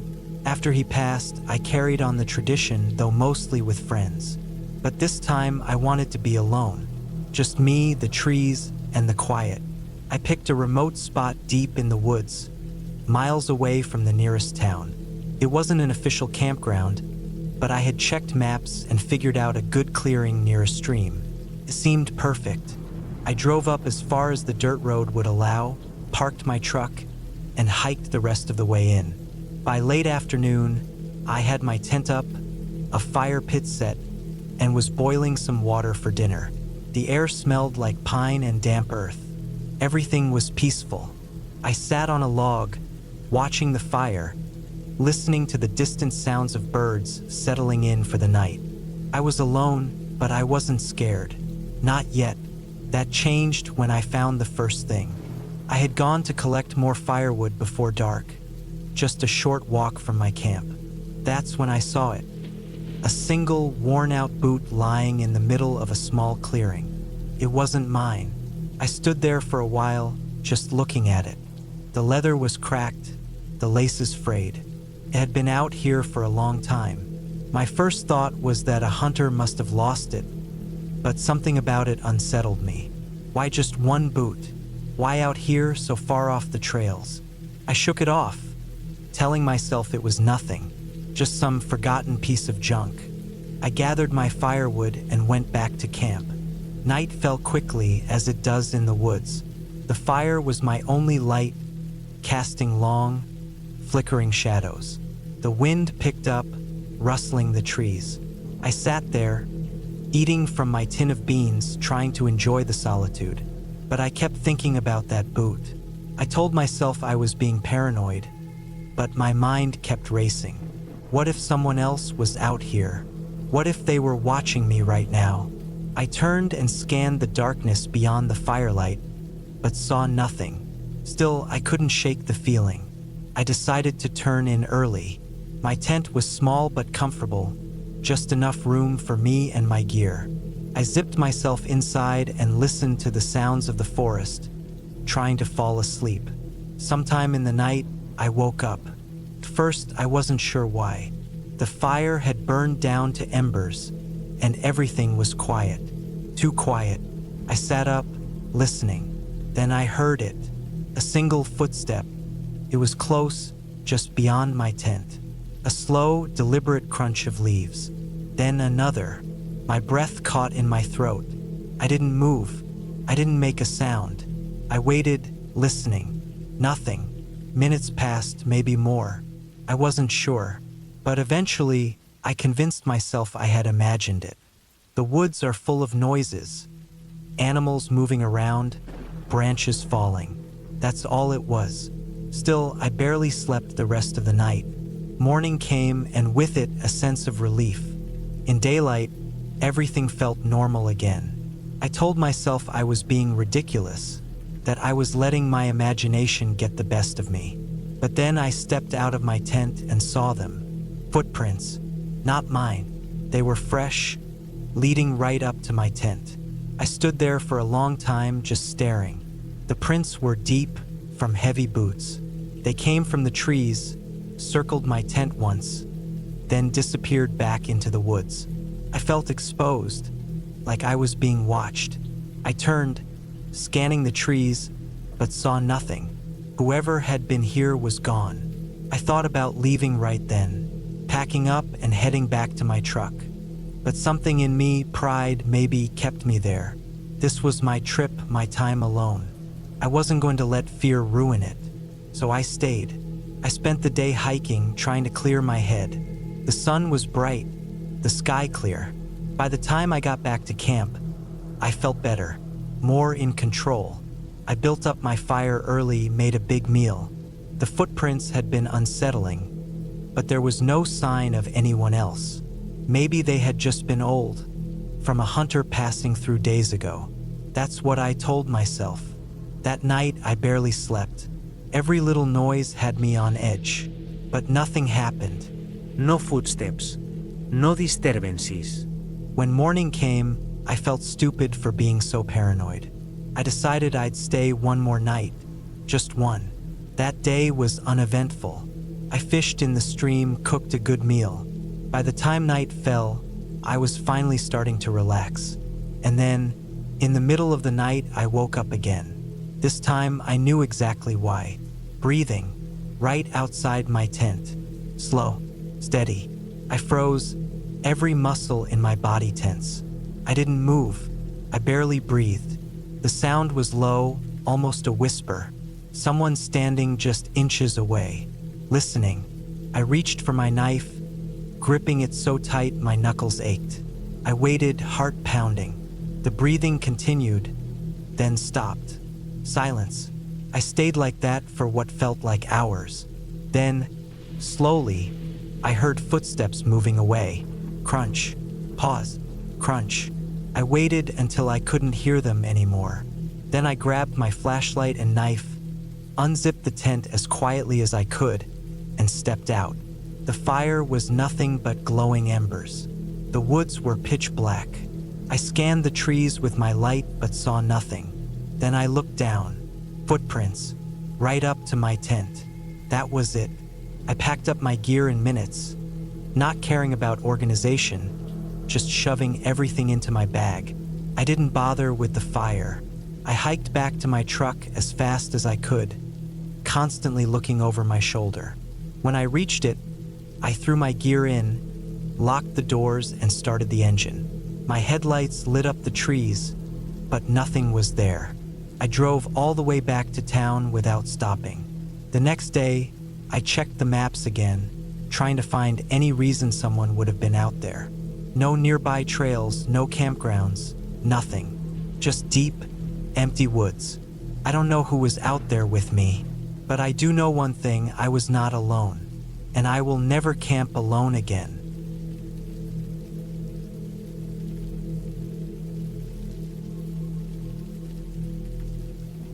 I don't scare easy. I've spent plenty of nights alone in the woods, camping miles away from civilization. I've dealt with bad weather, wild animals, even the occasional drunk idiot wandering too close to my campsite. But this time, something was different. This time, I left the woods feeling lucky to be alive. It started like any other solo trip. I'd planned to spend a long weekend in a remote section of national forest. No marked campsites, no maintained trails. Just me, my gear, and the quiet of the wild. I parked my truck at a small pull-off on a dirt road and hiked in about 7 miles before setting up camp. The spot was perfect. A small clearing near a creek, plenty of firewood, and best of all, no signs that anyone had been there in a long time. The first day was peaceful. I spent the afternoon gathering wood, filtering water, and setting up my tent. As the sun dipped below the trees, I sat by the fire, listening to the forest come alive at night. Crickets, distant owls, the rustling of small animals in the underbrush. It was comforting, familiar. I had no reason to feel uneasy, but that changed around midnight. I had just climbed into my sleeping bag when I heard something. At first, I thought it was the wind, long, slow gusts pushing through the trees. But as I lay there, I realized the sound wasn't moving like wind. It was steady, rhythmic, a low, distant hum that seemed to come from nowhere and everywhere at once. I sat up, unzipped my tent, and listened. The sound faded almost immediately, swallowed by the normal nighttime noises. I told myself it was just my imagination, maybe my own pulse in my ears. I forced myself to lie back down and eventually drifted off to sleep. The next morning, everything seemed normal. I pushed the weird noise out of my mind and went about my day. I hiked a few miles to a nearby ridge, spent some time fishing in the creek, and generally enjoyed the solitude. By evening, I was back at my campsite, tired and relaxed. But as soon as the sun went down, the unease returned. I was sitting by the fire, finishing my dinner, when I got the feeling I was being watched. It wasn't a vague sense of paranoia, it was sharp pressing, the kind of instinct you don't ignore. I slowly turned my head, scanning the trees beyond my firelight. Nothing, just darkness and shifting shadows. But the feeling didn't go away. I told myself it was just my mind playing tricks on me. I had been alone for almost 2 days, and sometimes solitude does weird things to your head. But then I heard the sound again, that same low hum. This time it was closer, not distant like the night before. It was coming from the trees, maybe 50 yards away. My breath caught in my throat. I killed my fire, plunging the campsite into darkness. My ears strained. The hum was still there, but it wasn't getting louder or moving. It was just hovering. I sat still for what felt like an hour. The sound eventually faded, but I didn't sleep much that night. Every little noise had me on edge. By morning, I was exhausted, but I convinced myself I was overreacting. I had 2 more nights planned, and I wasn't going to let some weird noise drive me out of the woods. Big mistake. That evening, I decided to stay close to camp. No more wandering off into the trees. I kept my fire low, listening for anything unusual. For a while, nothing happened. The normal night sounds returned. I started to relax, thinking maybe whatever had been out there was gone. Then, just as I was about to turn in for the night, I heard something new. Footsteps. Not the skittering of raccoons or the heavy shuffle of a deer. These were deliberate, slow, human. My blood ran cold. I grabbed my flashlight and swept it toward the sound.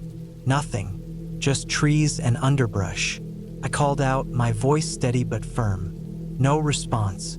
The footsteps had stopped, but I knew whoever or whatever was out there was still watching. I backed toward my tent, my heart hammering. I wasn't armed, just a hunting knife on my belt, and suddenly that felt laughably small. I weighed my options. I could pack up and hike back to my truck, but that meant moving through 7 miles of dense forest in total darkness. Not smart. I decided to stay put, keeping my light on and my back to a tree, waiting for dawn. At some point, exhaustion won out. I must have dozed off because the next thing I remember is jerking awake to the feeling of something being wrong. The fire had burned down to embers, and the forest was silent. Too silent. No insects, no wind, just dead air. Then I noticed my gear. My backpack had been moved. It had been right next to my tent when I fell asleep. Now it was a few feet away, half unzipped. My food bag was missing. Panic surged through me. I shined my flashlight around frantically, but the woods swallowed the beam. I was no longer alone out there, and whoever was with me had been close enough to touch my belongings while I slept. That was it. I wasn't waiting for daylight. I threw everything into my pack, barely stopping to secure it properly, and started hiking out. I moved fast, too fast, stumbling over roots and rocks. My flashlight bobbed wildly, casting twisted shadows through the trees. I kept expecting to hear footsteps behind me, but the only sound was my own ragged breathing. I don't know how long I hiked before I saw the glint of my truck's taillights through the trees. Relief hit me so hard I almost collapsed. I sprinted the last 100 yards, fumbling with my keys. The moment I was inside, I locked the doors and started the engine. My hands were shaking as I backed onto the dirt road and tore out of there. I didn't stop until I hit pavement. I never found out who or what was out there with me. Maybe it was a person living off-grid, maybe just some messed up hunter playing games. But the part that still keeps me up at night, whoever it was never made a sound. No twigs snapping, no breathing, nothing. Just that low, humming noise in the dark.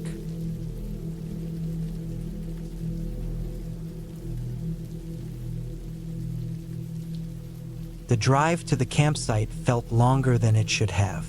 The road was winding, surrounded by thick trees that stretched endlessly into the sky. The sun was starting to dip below the horizon, casting long shadows across the cracked pavement. It was the kind of place where radio signals faded into static, where cell service was just a memory. I had planned this trip for months. Just me, the woods, and a weekend away from the noise of life. The thought of spending a few nights alone under the stars sounded like exactly what I needed.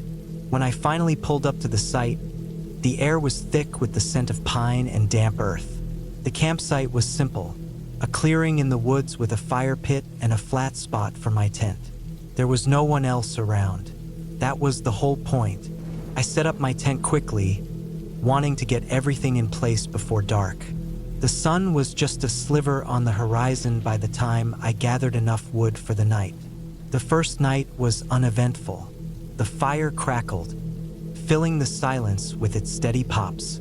I listened to the sounds of the forest, the occasional rustling of leaves, distant hoots of owls. I sat by the fire for a long time, just watching the flames dance. Felt good to be alone. At some point, exhaustion took over, and I climbed into my tent. The sleeping bag was warm, and the forest was alive with quiet noises.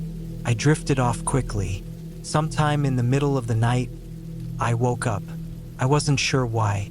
The fire outside was nothing but glowing embers now, casting a faint red glow on the trees. Everything was still.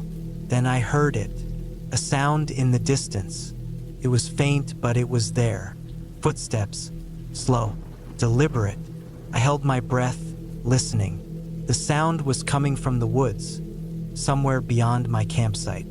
At first, I told myself it was an animal, a deer maybe, but something felt wrong. The steps were too careful, too measured, not the random rustling of an animal moving through the underbrush. I stayed still for a long time, straining to hear. Then, just as suddenly as they had started, the footsteps stopped. I lay awake for what felt like hours, waiting for another sound, but none came. Eventually, I convinced myself that I had imagined it. Maybe it had just been the cooling earth shifting, or the wind playing tricks on my ears. Morning came, and with it, the comfort of daylight. I stepped out of my tent and stretched, shaking off the unease from the night before. The forest looked different in the morning, harmless, peaceful. I walked around the campsite, looking for any signs that someone had been nearby, but there was nothing, just my footprints in the dirt. The day passed quickly. I spent most of it exploring, following narrow trails through the woods. I found a small stream about half a mile from my site and spent some time there, letting the cold water run over my hands.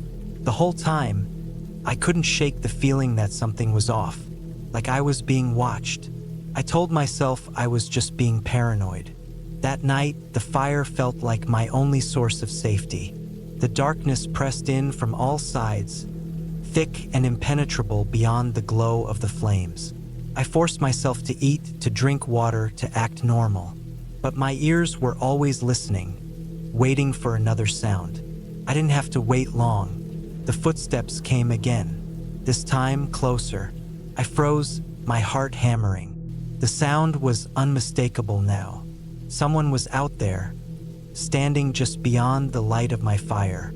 I stared into the darkness, my breath shallow. The footsteps didn't come closer, but they didn't go away either. Just standing, watching. I wanted to call out, but something in my gut told me not to. Instead, I reached for my knife, gripping it tightly. My fire was dying. If it went out, I would be alone in the dark with whoever or whatever was out there. I fed the fire, adding more wood, forcing the flames higher. The sound stopped. Silence. I didn't sleep that night. When the sun finally rose, I made my decision. I was leaving. This wasn't paranoia anymore. Someone was out there. I packed quickly, shoving everything into my bag, barely stopping to make sure I had everything. My hands were shaking as I took down my tent. The woods felt different now, hostile, like they wanted me gone. As I turned to leave, I noticed something. Footprints. Not mine. They circled my campsite, leading in and out of the trees. They had been there for a while, watching, waiting. I didn't run, but I walked fast, refusing to look back. The whole time I felt eyes on me. I didn't stop until I reached my car. The relief that washed over me as I slammed the door shut was almost overwhelming. I started the engine, gravel crunching under my tires as I sped down the dirt road. I didn't stop until I was miles away. I never went back. I don't know who was out there that night, and I don't want to know.